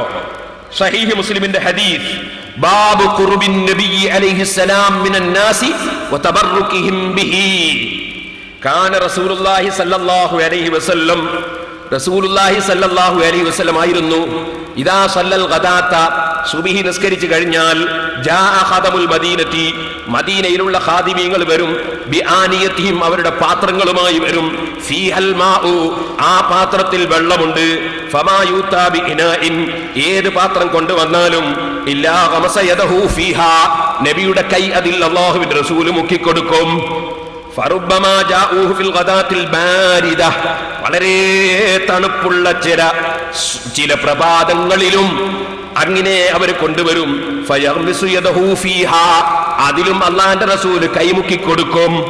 ഇത് ഇമാം മുസ്ലിം റഹിമഹുല്ലാഹ് ബാബു ഖുർബിൻ നബി അലൈഹിസ്സലാം മിനൻ നാസി വതബറുകിഹിം ബിഹി, അല്ലാഹുവിന്റെ റസൂലുമായി ജനങ്ങൾ പാവപ്പെട്ട ജനങ്ങളുമായി അടുക്കുകയും അവർ റസൂലുള്ളാഹിനെ കൊണ്ട് ബറക്കത്തെടുക്കുകയും ചെയ്ത അധ്യായം എന്ന അധ്യായത്തിൽ കൊടുക്കുന്നു ഈ ഹദീസ്. എന്റെ മുസ്ലിമീങ്ങൾ മനസ്സിലാക്കണം. അപ്പൊ അത് റസൂലുള്ളാഹി സ്വല്ലല്ലാഹു അലൈഹി വസല്ലം ബറക്കത്തിന് വേണ്ടി കൈമുക്കി കൊടുത്തിട്ടുണ്ട്, കൈവച്ചു കൊടുത്തിട്ടുണ്ട്. അതുകൊണ്ട് തന്നെ പണ്ഡിതന്മാർ സാലിഹീങ്ങളെ കൊണ്ട് ബറക്കത്തെടുക്കുന്നതിന് നബി സല്ലല്ലാഹു അലൈഹി വസല്ലം തങ്ങളെ കൊണ്ട് സഹാബത്ത് ബറക്കത്തെടുത്ത് തെളിവാണെന്ന് ഇബ്നു ഹജർ അൽ അസ്ഖലാനി, ഇമാം നവവി തുടങ്ങിയവർ പല ഹദീസിന്റെ ശറഹുകളിലും പറഞ്ഞിട്ടുമുണ്ട്. ഇനി ഞാൻ നിങ്ങളോട് പറയട്ടെ, എന്നാൽ റസൂലുള്ള സുബ്ഹിന്റെ ശേഷം ഇത് ചെയ്യാറുണ്ടെന്നല്ലേ പറഞ്ഞത്? അള്ളാഹുവിന്റെ റസൂൽ ഒരു പ്രധാനപ്പെട്ട ആവശ്യത്തിന് ഒരു സ്ഥലത്തേക്ക് പോകുമ്പോ, അല്ലെങ്കിൽ ഒരു അതിഥിയെ സൽക്കരിക്കാൻ പോകുമ്പോ, അല്ലെങ്കിൽ ഒരു തിരക്കുള്ള സമയത്ത് വന്നാൽ അള്ളാഹുവിന്റെ റസൂൽ ഇങ്ങനെ കൈവച്ച് കൊടുക്കാറുണ്ടോ? കൊടുക്കാറില്ല. കാരണം ആ സമയം അതിനുള്ളതല്ല. ഓരോന്നിനും ഓരോ സന്ദർഭങ്ങളുണ്ട്. എപ്പോഴും ഇങ്ങനെ വരുന്നവർക്ക് കൈമുത്താൻ വേണ്ടി വെച്ചുവിട്ടാ ബാക്കി പണി നടക്കുവോ? അപ്പൊ ബഹുമാനപ്പെട്ട കാന്തപുരം ഉസ്താദ് ചിലപ്പോൾ ഒരു സദസ്സിൽ വെച്ച് ജനങ്ങൾ കൈപിടിക്കാൻ വന്നാൽ അവിടെ കൈവച്ചു കൊടുക്കാറുണ്ട്. അതേസമയം തിരക്കിട്ട് പോകുന്ന സമയത്ത് ഒരാള് വന്നിട്ട് കൈമുത്താൻ വേണ്ടി വന്നാൽ അയാൾക്ക് കൈയും വെച്ചുവിട്ട് ഇങ്ങനെ ഇരുന്നാൽ അത് ബഹുമാനപ്പെട്ട ഉസ്താദുകളുടെ പണി നടക്കുമോ ഇവിടെ? അപ്പൊ മറ്റ് അതിഥികളും മറ്റ് പലരും ഉള്ള സമയത്ത് സമയമില്ലാത്തപ്പോൾ ചിലപ്പോൾ കൈവലിച്ചിട്ടുണ്ടാകാം. അതാരും വലിക്കില്ലേ? അതെടുത്തിട്ട് പരിഹസിക്കുകയല്ലേ ഇവിടെ മൗലവിമാര് ചെയ്തത്? പിന്നീട് ഞാൻ പറയട്ടെ, പിന്നൊന്ന് പറഞ്ഞ എന്താണ്? പിന്നൊന്ന് പറഞ്ഞത്, ഉസ്താദിന്റെ അടുക്കൽ നിന്ന് കുറച്ചു കാലം പഠിച്ചിട്ട്, ഉസ്താദിന്റെ അടുക്കൽ കുറച്ചു കാലം പഠിച്ചിട്ട് ഒമാനിലുള്ള ഒരു സ്ഥലത്ത് സീബില്, ഇവിടെ ഇല്ലേ കടമേരിയുള്ള കുഞ്ഞബ്ദുള്ള ഹാജി, സീബിലില്ലേ അദ്ദേഹത്തിന് ജോലി, അദ്ദേഹത്തിന്റെ business. T N Abdulla Haji ഈ സദസ്സിലുണ്ടെന്ന് ഞാൻ മനസ്സിലാക്കുന്നു. ആ സീബിൽ പോയിട്ട് സുന്നി സംഘടനയുടെ ഓഫീസിൽ പ്രവർത്തിക്കുമ്പോ തെറ്റായ ചില പ്രവർത്തനങ്ങൾ കണ്ടതിനാൽ അവിടെ നിന്ന് സംഘടനാ പ്രവർത്തകന്മാര് പുറത്താക്കുകയും അതിന് ഉസ്താദ് തെറ്റ് ചെയ്തവന് കൂട്ടുനിൽക്കാത്തത് കൊണ്ട് ഉസ്താദിനെ ചീത്ത പറഞ്ഞ് നടക്കുന്ന ഒരു സഖാഫിയുണ്ട്. അള്ളാഹു അദ്ദേഹത്തിന് സന്മാർഗത്തിലേക്ക് തിരിച്ചു വരാൻ ഭാഗ്യം നൽകട്ടെ. ഞാൻ അദ്ദേഹത്തെയും ചീത്ത പറയുന്നില്ല, അദ്ദേഹത്തെ നന്നാകാൻ വേണ്ടി പ്രാർത്ഥിക്കുന്നു. ആ സഖാഫി അങ്ങനെ മൗലാരെ ഇയാൾ പറയാ, നിങ്ങളെ പോലെ തന്നെ മർക്കസിൽ പഠിച്ചല്ലേ അയാള്, ഇവിടുന്ന് മൗലവി നിങ്ങളെ പോലെ തന്നെ മർക്കസിൽ പഠിച്ച ഒരു സഖാഫീന. അങ്ങനെ പഠിച്ചാൽ ഒരാൾ പിഴക്കൂലെന്നുണ്ടോ? നബിയുനാ മുഹമ്മദുർ റസൂലുള്ളാഹി സല്ലല്ലാഹു അലൈഹി വസല്ലം തങ്ങളുടെ അടുക്കൽ നിന്ന് സിദ്ദീഖ് റളിയല്ലാഹു അൻഹു, ഉമർ ഇബ്നു ഖത്താബ് റളിയല്ലാഹു അൻഹു പഠിച്ചില്ലേ? അന്ന് പഠിച്ചൊരു മനുഷ്യനാണ് നഹാറുർ റജ്ജാൽ ഇബ്നു ഉൻഫുവ. ഈ നഹാറുർ റജ്ജാൽ ഇബ്നു ഉൻഫുവ വന്ന് അള്ളാഹുവിന്റെ റസൂലിന്റെ കൂടെ പഠിച്ച് അവിടുന്ന് ഭക്ഷണം കഴിച്ച് മദീനയിൽ താമസിച്ചിട്ട് നിങ്ങൾക്ക് കാണാം, വകാന മഅ മുസൈലിമത നഹാറുർ റജ്ജാൽ ഇബ്നു ഉൻഫുവ വകാന ഖദ് ഹാജറ ഇല നബി സല്ലല്ലാഹു അലൈഹി വസല്ലം വഖറഅൽ ഖുർആന വഫഖഹ മിൻ ഫിദ്ദീനി വബഅസഹു മുഅല്ലിമൻ ലിഅഹ്ലിൽ യമാമ. ബഹുമാനപ്പെട്ട നബി സല്ലല്ലാഹു അലൈഹി വസല്ലം തങ്ങൾ ഖുർആനും മറ്റുമൊക്കെ പഠിപ്പിച്ചു കൊടുത്തതിന് ശേഷം യമാമ പ്രദേശത്തുള്ളവരെ സന്മാർഗത്തിലേക്ക് നയിക്കാൻ വേണ്ടി ഈ ശിഷ്യനായ നഹാറുർ റജ്ജാൽ ഇബ്നു ഉൻഫുവ എന്ന് പറയുന്ന മനുഷ്യനെ പറഞ്ഞയച്ചു. ആ മനുഷ്യൻ അവിടെ പോയിട്ട് എന്തുണ്ടായി എന്നറിയോ നിങ്ങള്? അദ്ദേഹം അവിടെ പോയിട്ട് കൂറുമാറിയതിനെ സംബന്ധിച്ച് ഇമാം ഇബ്നുൽ അസീർ രേഖപ്പെടുത്തുകയാണ്. എന്താണ് എഴുതുന്നത്? ഫകാന അഅ്ളമ ഫിത്നത്തിൻ അലാ ബനി ഹനീഫത മിൻ മുസൈലിമത. ഈ മനുഷ്യനെ കൊണ്ടാണ് എല്ലാ നാശവും മുസൈലിമത്തിന്റെ പാർട്ടിക്കുണ്ടായത്. എല്ലാ നാശവും ഉണ്ടായത് ഈ മനുഷ്യനെ കൊണ്ടാണ്. റസൂലുള്ളാഹിന്റെ ശിഷ്യനാണ്. എന്താണ് അയാൾ ചെയ്ത പണി എന്നറിയോ? അള്ളാന്റെ റസൂലിന്റെ അടുക്കൽ നിന്ന് ഭക്ഷണം കഴിച്ച് മദീനയിൽ നിന്ന് ഓതിപ്പടിച്ചിട്ട് ശഹീദ ലഹു അന്നഹു സമിഅ മുഹമ്മദൻ സല്ലല്ലാഹു അലൈഹി വസല്ലമ യഖൂലു ഇന്ന മുസൈലിമത ഖദ് ഉശ്രിക മഅഹു ഫസദ്ദഖൂഹു വസ്തജാബൂ ലഹു. അവസാനത്തെ നബിയായ മുഹമ്മദ് നബി സല്ലല്ലാഹു അലൈഹി വസല്ലം തങ്ങളിൽ ഇൽമും പഠിച്ചു പോയിട്ട് ഈ മനുഷ്യൻ യമാമ പ്രദേശത്ത് പോയിട്ട് പറഞ്ഞു, ഒരു കള്ള നബി ഉണ്ട് അവിടെ, മുസൈലിമത്ത് എന്നാണ് അവന്റെ പേര്. ആ കള്ള നബിയാണെന്ന് മുഹമ്മദ് നബി പറയുന്നത് ശിഷ്യനായ കാലത്ത് ഞാൻ കേട്ടിരുന്നു. ഈ മുസൈലിമത്ത് നബിയാണെന്ന് മുഹമ്മദ് നബി പറഞ്ഞിരിക്കുന്നുവെന്ന് അള്ളാന്റെ റസൂലിന്റെ അടുക്കൽ വെച്ച് പഠിച്ചിട്ട് പുറത്തുപോയ ഒരു ശിഷ്യൻ അവിടെ പോയി പ്രചരിപ്പിച്ചു. പച്ചക്കള്ളം പ്രചരിപ്പിച്ചതാണ്. അത് ഏറ്റവും വലിയ മുസീബത്തായി പോയി എന്ന് പണ്ഡിതന്മാര് രേഖപ്പെടുത്തി വെക്കുന്നു. അപ്പൊ അള്ളാഹുവിന്റെ റസൂലിന് നടന്ന സംഭവങ്ങൾ പണ്ഡിതന്മാര് യഥാർത്ഥ പണ്ഡിതന്മാരാകുമ്പോ അതേ അൽഉലമാഉ വറസത്തുൽ അംബിയാ, ആലിമീങ്ങൾ അംബിയാക്കൾ അനന്തരക്കാരാണ്. അംബിയാക്കൾക്കുണ്ടായ ചില പരീക്ഷണങ്ങൾ ആലിമീങ്ങൾക്കും വരും. അവരെ ശിഷ്യന്മാര് ചിലർ പിരിഞ്ഞു പോയിട്ട് അവരെ ചീത്ത പറയുന്നവരും കള്ളം പറയുന്നവരും കള്ള റിപ്പോർട്ട് പറയുന്നവരും ഉണ്ടാകും. അത് റസൂലുള്ളാഹി സ്വല്ലല്ലാഹു അലൈഹി വസല്ലം തങ്ങൾക്കുണ്ടായിട്ടുണ്ട്. അതിന് സിദ്ദീഖുൽ അക്ബർ ഉത്തരവാദിയല്ല, ഉമർ ഇബ്നു ഖത്താബ് റളിയല്ലാഹു അൻഹു ഉത്തരവാദിയല്ല, അല്ലാഹുവിന്റെ റസൂൽ ഉത്തരവാദിയല്ല. ഇതുപോലെ ബഹുമാനപ്പെട്ട കാന്തപുരം ഉസ്താദിനെ ചീത്ത പറഞ്ഞു നടക്കുന്ന ഒരു സഖാഫി അദ്ദേഹം പറഞ്ഞുപോൽ ഷാർജയിൽ നിന്ന് കാന്തപുരം 8 റക്അത്ത് തറാവീഹ് നിസ്കരിച്ചു. എന്നിട്ടോ 8 റക്അത്ത് തറാവീഹ് നിസ്കരിച്ചതിനെ പറ്റി ഇവിടെ വന്നിട്ട് അൽ കാമിൽ ഫി താരീഖാണ് ഞാൻ വായിച്ചത്. ഇരിക്കട്ടെ, ഞാൻ പറഞ്ഞു വന്നത് ഇദ്ദേഹം പറഞ്ഞു ചിരിപ്പിക്കുകയാണ് മുജാഹിദീങ്ങളെ മൗലവി. എന്താ പറഞ്ഞോ? കാന്തപുരം 8 റക്അത്ത് നിസ്കരിച്ചു. അതിനെപ്പറ്റി ചോദിച്ചപ്പോ കാന്തപുരം പറഞ്ഞു അവിടെ 8 എന്ന് മനസ്സിലായതുകൊണ്ട് ഞാൻ പള്ളിന്റെ പുറത്ത് പോയിട്ട് ഭൂമുഖത്ത് നിന്ന് നിസ്കരിച്ചതാണ്. ആ പള്ളിക്ക് ഭൂമുഖം തന്നെ ഇല്ല. അപ്പൊ മുജാഹിദീങ്ങളൊക്കെ ചിരിയും. ഞാൻ ചോദിക്കുന്നു, മൗലവി നിങ്ങളെ മുന്നിലുള്ള സാധാരണക്കാരായ മുജാഹിദുകളെ കൊണ്ട് നിങ്ങൾ പൊട്ടിച്ചിരിപ്പിച്ചു. നാളെ മഹ്ശറിൽ വെച്ച് കാന്തപുരത്തിന്റെ മുന്നിൽ ഈ മുജാഹിദുകൾ എന്തു ചെയ്യും? അള്ളാഹുവിന്റെ കോടതിയിൽ നിങ്ങൾ എന്തു ചെയ്യും? ഈ ഒരു കളവ് പറയുന്ന ഒരു സഖാഫി അദ്ദേഹം പച്ചക്കള്ളം പറഞ്ഞു നിങ്ങൾ വിശ്വസിച്ചിട്ട് അദ്ദേഹം എങ്ങനെ പുറത്താക്കിയെന്ന് അതായിരിക്കുന്നു ടി എൻ അബ്ദുള്ള ഹാരിയാൻ വെറുതെ പറയല്ല. എങ്ങനെയാണ് അദ്ദേഹത്തെ സംഘടന പുറത്താക്കിയത് നിങ്ങൾ ചോദിച്ചു നോക്ക്. ഞാൻ പറഞ്ഞു വരുന്നത് അതുകൊണ്ട് എന്റെ മാന്യ മുസ്ലിമീങ്ങളോട് പറയുന്നത്, കാന്തപുരം ഉസ്താദിനെ സംബന്ധിച്ചൊരു പച്ചക്കള്ളം ഒരു സഖാഫി പറഞ്ഞു എന്നതിനാൽ നിങ്ങളാരും അത് കേട്ടിട്ട് ആലിമീങ്ങളെ ഗീബത്ത് പറഞ്ഞ് ആലിമീങ്ങളെ കുറ്റം പറഞ്ഞ് നിങ്ങളെ ആഖിറം നഷ്ടപ്പെടുത്തരുത് കേട്ടോ. പിന്നെ മുസ്ലിം മൗലവിയുടെ കാണിച്ചത് എന്താണ്? മൗലവി കാണിച്ചത് ഒരു ഹുദവി. സുബ്ഹാനല്ലാഹ്, ഹുദവി എന്ന് പറഞ്ഞാലോ, ഹുദവി എന്ന് പറഞ്ഞാൽ ചെമ്മാട് ദാറുൽ ഹുദയിൽ നിന്ന് പുറത്തിറങ്ങുന്ന ആളുകളാണ്. അവരിപ്പോൾ ഒരു സംഘടന തന്നെ ഉണ്ടാക്കിയിരിക്കുകയാണ്. ബഹുമാനപ്പെട്ട സൈനുദ്ദീൻ മുസ്ലിയാർക്കെതിരെ, അതുപോലെ കാളമ്പാടി മുസ്ലിയാർക്കെതിരെ, അങ്ങനെ തുടങ്ങിയിട്ടുള്ള സമസ്തയുടെ ആളുകൾക്കെതിരെ ഒരു പുതിയ സമസ്ത ഉണ്ടാക്കിയിരിക്കുകയാണ് ഹുദവികൾ, കുറെ ആളുകൾ കൂടിയിട്ട്. എന്താ സംഗതി? അവര് സുൽത്താൻ ഔലിയ എന്ന് പറയുന്ന ഒരു വ്യാജ ശൈഖുണ്ട് ആലുവായിൽ. അതിന്റെ ആളുകളാണ് കുറെ ഹുദവികൾ. അങ്ങനത്തെ ഹുദവികള് ആ സ്ഥാപനത്തിൽ നിന്ന് ഇറങ്ങിയിട്ട് അവരെ ഉസ്താദുമാരെയും ചീത്ത പറഞ്ഞ് നടക്കുന്നില്ലേ? എന്തൊരു ഗതികേടാണിത്! ആ ഹുദവികളെ പോലെയുള്ള ഒരു ഹുദവി ഇവിടെ കുറ്റ്യാടിയിൽ വെച്ച് പ്രസംഗിച്ചു, എന്റെ മൂക്കിന്റെ മുമ്പിൽ വെച്ച് പ്രസംഗിച്ചു എന്നാ പറയും. എന്താ പ്രസംഗിച്ചത്? കാന്തപുരം ഒരു ദിവസം മർക്കസിലെ കുട്ടികളെ പറ്റിച്ചു എന്നാ ആദ്യം പറഞ്ഞത്. പിന്നെ പറയുന്ന മർക്കസ് കോംപ്ലക്സിൽ കുട്ടികളുണ്ടായത്. മർക്കസ് കോംപ്ലക്സിലെ കുട്ടികൾ മർക്കസ് കോംപ്ലക്സ് കാന്തപുരം അസർ കരിച്ചു. എന്നിട്ടോ അസർ നിക്കരിച്ചിട്ട് ഇയാള് ദുആക്ക് നിൽക്കാണ്ട് എഴുന്നേറ്റങ്ങ് നിന്ന്. ഇപ്പൊ ആൾക്കാരോ ചോദിച്ചു, ഉസ്താദ് എന്താ ദുആക്ക് നിൽക്കാത്തത് എന്ന്. അപ്പൊ ഇയാള് നോക്കുമ്പോ ദുആക്ക് നിൽക്കുന്നില്ല. നോക്കുമ്പോ തിരിഞ്ഞു നോക്കുമ്പോ ഒരു അറബി ഉണ്ട് എന്ന്. ആ അറബിയിലുണ്ടല്ലേ ദുആക്ക് നിൽക്കാത്തത്. ഇതാണ് അവതരിപ്പിച്ചത്. എന്നാ സഹോദരന്മാരെ, നിങ്ങളോട് ഞാൻ പറയട്ടെ, അങ്ങനെ ഒരു സംഭവം തന്നെ ഉണ്ടായോ? ഇനി അഥവാ ഒരു സംഭവം ഉണ്ടായി എന്ന് സങ്കല്പിച്ചാൽ തന്നെ ഞാൻ നിങ്ങളോട് ചോദിക്കുന്നു, ഇപ്പോൾ ഇവിടെ നമ്മൾ നിസ്കരിച്ചില്ലേ? മഗ്രിബ് നിസ്കരിച്ച ഉടനെ തന്നെ ദുആ നടത്തിയില്ലേ? സാധാരണ ഒരു 10 ലാ ഇലാഹ ഇല്ലല്ലാഹു വഹ്ദഹു ലാ ശരീക ലഹു ചൊല്ലാറില്ലേ? ഒരു അല്ലാഹുമ്മ അജിർനീ മിനൻ നാർ 7 എണ്ണം ചൊല്ലാറില്ലേ? എന്തേ ഇന്ന് ചൊല്ലാതിരുന്നത്? മഗ്രിബ് നിസ്കരിക്കാതെ കുറെ ആളുകൾ പുറത്ത് കാത്തു നിൽക്കുന്നുണ്ട്. അവർക്ക് പള്ളി സൗകര്യം വേണം. അതുകൊണ്ട് പെട്ടെന്ന് ദുആ ചെയ്ത് ഒഴിവാക്കി. ഇത് ഞാൻ ആദ്യം തന്നെ ഇമാമിനോട് പറഞ്ഞു, ഇന്ന് പെട്ടെന്ന് ഒഴിവാക്കണം. അല്ലാഹുവിന്റെ റസൂല് നിസ്കാരം കഴിഞ്ഞ ഉടനെ അതാ എഴുന്നേറ്റ് പോയിട്ട് സഹാബത്ത് അക്കാര്യത്തിൽ സാധാരണ ഇല്ലാത്തൊരു പതിവ്. അല്ലാഹുവിന്റെ റസൂല് നിസ്കാരം കഴിഞ്ഞ ഉടനെ ഒരു ദിവസം അങ്ങ് പോയി, സഹാബത്തിന്റെ അടുക്കൽ നിന്ന് പോയി. സാധാരണ ഇല്ലാത്ത പതിവ് കണ്ടിട്ട് സഹാബത്ത് ബേജാറായി, പേടിച്ചുപോയി. ബുഖാരിയിൽ ഹദീസ് കാണാം. അസാധാരണമാണ്. റസൂലുള്ള ഒരു ദിവസം അങ്ങനെ പോയതാണ്. സഹാബത്ത് എന്തേ പറ്റിയതെന്ന് ബേജാറായി. റസൂലുള്ള ഉടനെ തിരിച്ചു വന്നിട്ട് പറഞ്ഞു, എന്റെ വീട്ടിൽ ഞാനൊരു സ്വർണം വെച്ചിരുന്നു, അത് വിതരണം ചെയ്യേണ്ടതായിരുന്നു, അത് ഞാൻ മറന്നുപോയതാണ്.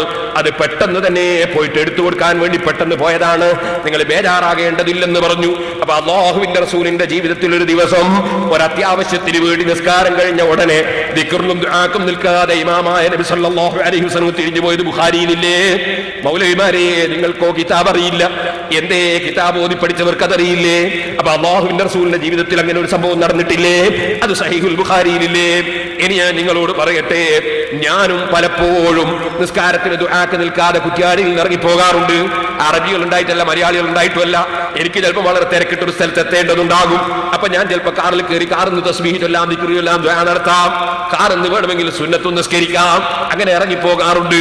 അതുപോലെ പലരും ബസ്സിന് പോകേണ്ടവരുണ്ടാകും, അവരിറങ്ങി പോകാറുണ്ട്.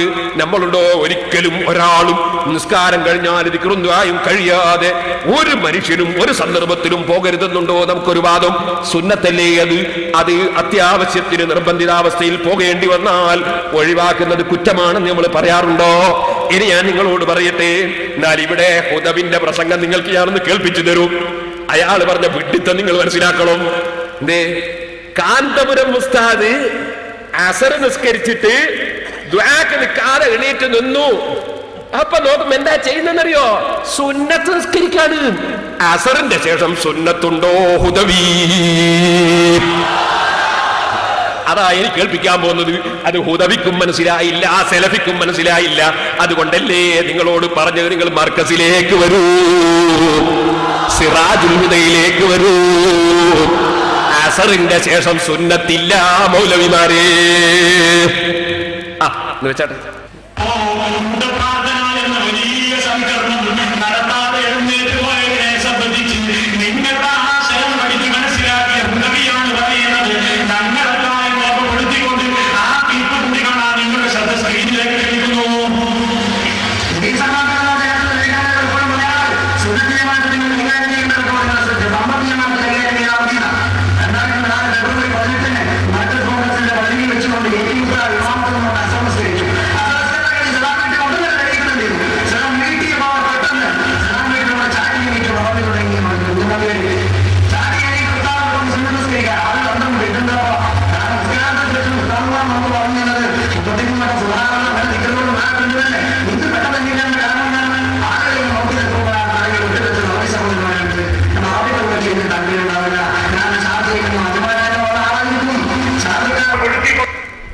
കേട്ടില്ല നിങ്ങൾ?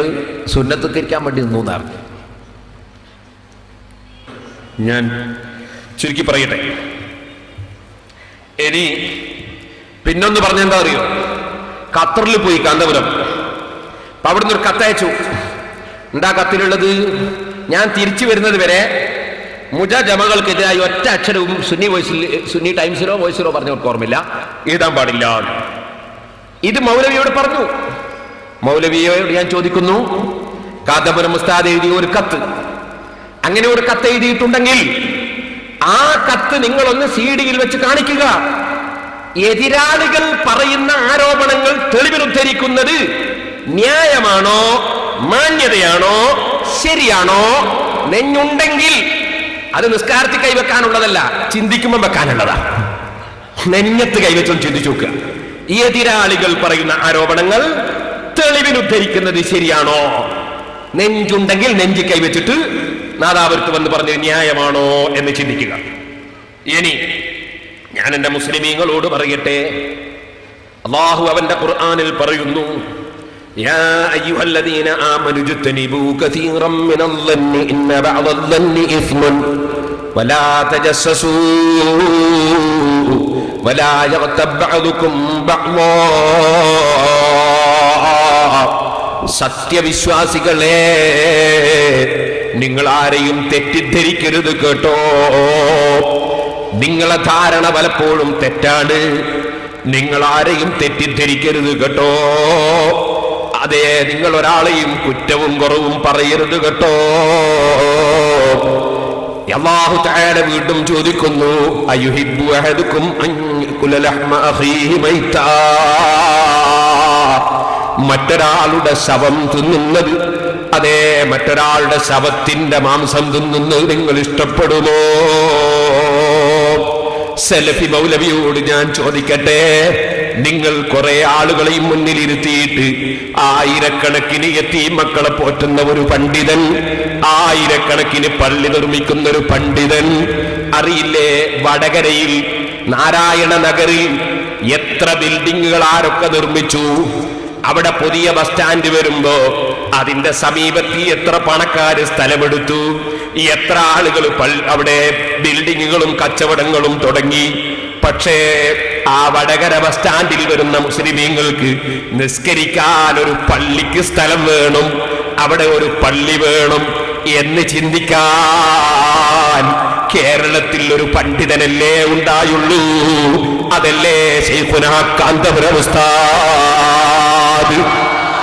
ഇന്നും നാദാപുരം ഭാഗത്തുള്ള സാധുക്കളായ ഞങ്ങൾ വടകര പോകുമ്പോ ഞങ്ങൾക്ക് നിസ്കരിക്കാനുള്ളൊരു പള്ളി അത് തന്നെയല്ലേ?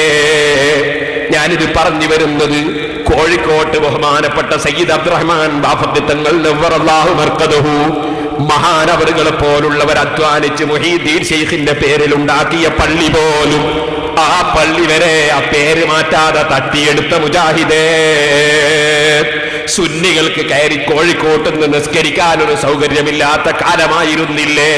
കോഴിക്കോട് ടൗണിൽ ചെന്നാൽ തിരിച്ചും മറിച്ചും സുന്നികൾക്ക് കയറി അറബിയിലുള്ള ഖുതുബയോടെ മക്കയിലും മദീനയിലും നടക്കുന്നത് പോലെ 2 ബാങ്കോടുകൂടിയുള്ള 20 റകഅത്ത് തറാവീഹുള്ള ഒരു ശരിയായ ജുമഅ നിസ്കരിക്കാനുള്ള പള്ളി കോഴിക്കോട് ടൗണിൽ അപ്പുറവും ഇപ്പുറവും നിറച്ചു വെച്ച ഒരേ ഒരു പണ്ഡിതൻ അത് ശൈഖുനാ കാന്തപുരമല്ലേ? ഈ പാവപ്പെട്ടവൻ അവിടുത്തെ ശിഷ്യന്മാരിൽ ഏറ്റവും എളിയവനാണ്. മഹാനായ മർഹൂം മണ്ടോണ ഉസ്താദിനെ പോലെ, എ.ടി. മുഹമ്മദ് മുസ്ലിയാരെ പോലെ എത്രയോ പ്രഗത്ഭരായ ആലിമീങ്ങൾക്ക് ദർസ് നടത്തിയ ഒരു പ്രഗത്ഭനായ പണ്ഡിതൻ, അമേരിക്കയിൽ ഇന്ത്യയുടെ പ്രതിനിധിയായി പോയി സംസാരിക്കാനുള്ള പണ്ഡിതൻ, കൈറോയിൽ പോയി സംസാരിക്കാനുള്ള പണ്ഡിതൻ, മൊറോക്കോയിൽ പോയി സംസാരിക്കാനുള്ള പണ്ഡിതൻ, യമനിൽ പോയി സംസാരിക്കാനുള്ള പണ്ഡിതൻ, സൗദിയിലും അതേ യുഎഇ പല സ്ഥലത്തും മൗലവി അറിയോ? മൗലവി ഇവിടുന്ന് പറഞ്ഞു, അതാ ശൈഖുനെയും ചോട്ടാ ശൈഖുനെയും പോയിട്ട് പെർമിറ്റ് കിട്ടിയില്ലെന്ന്. എന്നാ മൗലവിക്കറിയാമോ? അബൂദാബിയിലെ ഔഖാഫിന്റെ കീഴിൽ, ഔഖാഫിന്റെ കാറിൽ, ഔഖാഫിന്റെ റൂമിൽ ഉസ്താദ് അതിഥിയായി റമദാനിലേക്ക് അവിടുത്തെ ഭരണാധികാരി ശൈഖ് ഖലീഫ ക്ഷണിച്ചിട്ട് പോയിരിക്കുകയാണ് കേട്ടോ. ഈ മൗലവി പറയുന്ന കള്ളം കേട്ട് എന്റെ മാന്യ മുസ്ലിമീങ്ങൾ പെട്ടുപോകണ്ട, ആലിമീങ്ങളെ ഗീബത്ത് പറയണ്ട. ലാ തഗ്തബൻ അഹദൻ ഫളൻ അനിൽ ഉലമാ വലൗ ബിസബിൻ ലിമാ ഫി ലഹ്മിഹിം ദുഫു ഇന്ന الضعف إذا ما كنت تأكله ولو بجهل جرى في نفسك التلف.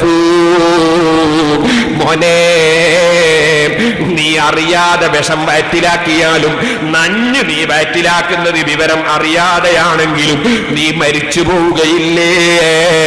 അതുപോലെ പണ്ഡിതന്മാരെ ഗീബത്ത് നീ മറന്നിട്ട് പറഞ്ഞാലും അറിയാതെ പറഞ്ഞാലും നിന്റെ ഈമാനിന് കേടുവരും കേട്ടോ. ഇത് സലഫിയെ ഉപദേശിക്കുന്നു, സലഫിയെ പിന്തുടരുന്നവരെയും ഉപദേശിക്കുന്നു. കേട്ടിട്ടില്ലേ ഇമാം നവവി റളിയല്ലാഹു അൻഹുവിനെ ആക്ഷേപിച്ച് സംസാരിച്ചു പോയി വേറെ ഒരു പണ്ഡിതൻ, അത് അല്ലാമാ റീമി റഹിമഹുള്ളയാണ്. പണ്ഡിതനാണ്, പക്ഷേ ഇമാം നവവി ആക്ഷേപിച്ചു പോയി.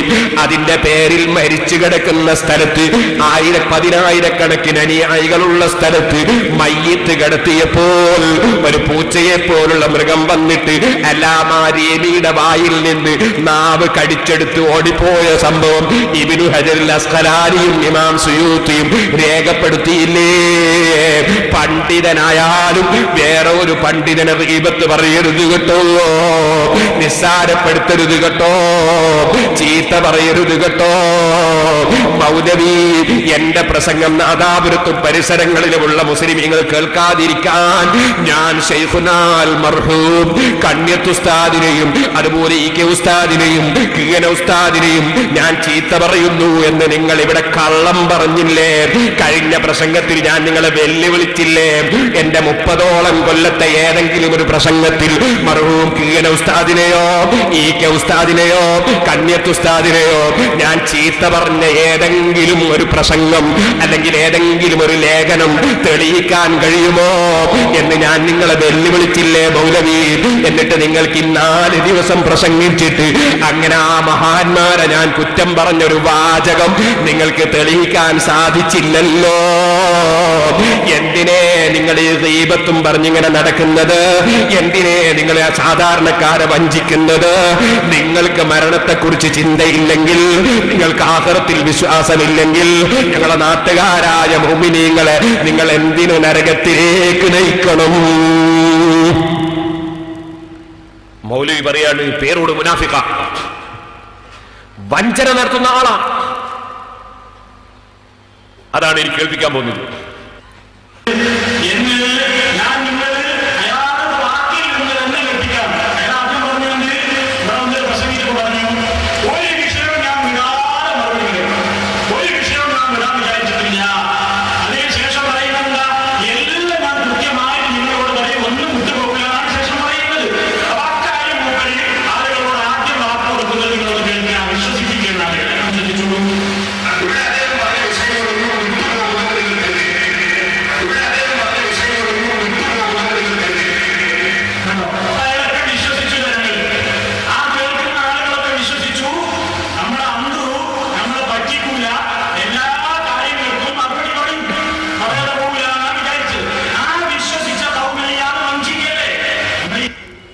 പറഞ്ഞേ മനസ്സിലായില്ലേ? ഞാൻ പറഞ്ഞുതരാം. അന്തുറു നിങ്ങളെ പറ്റിച്ചു.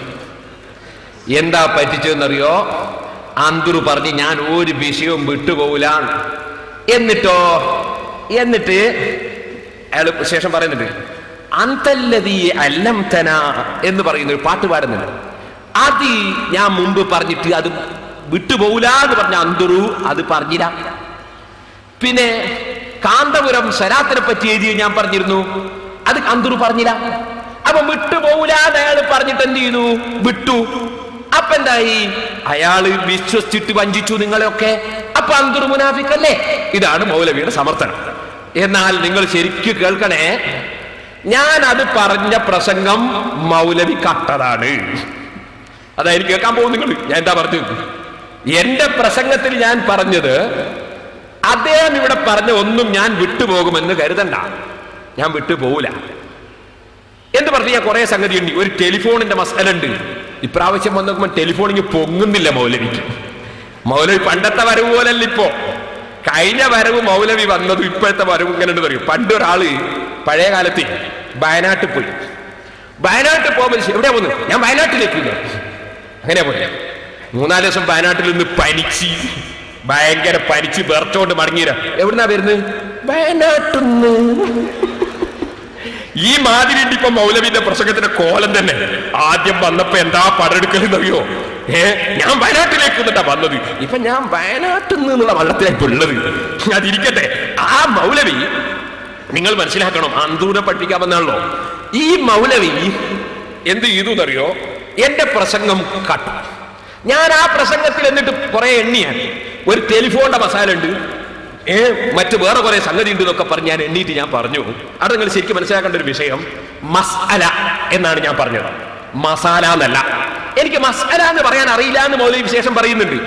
ഞാൻ വാസ്തവത്തിൽ പെണ്ണുങ്ങളെ പള്ളിയിൽ കൊണ്ടുപോകാനുള്ള മസാല ഉണ്ടാക്കാൻ എന്ന് പറഞ്ഞിരുന്നു. അത് മൗലവീനെ ഉൾപ്പാക്കിയിട്ട് പറഞ്ഞതാ, മസാല ഉണ്ടാക്കാൻ.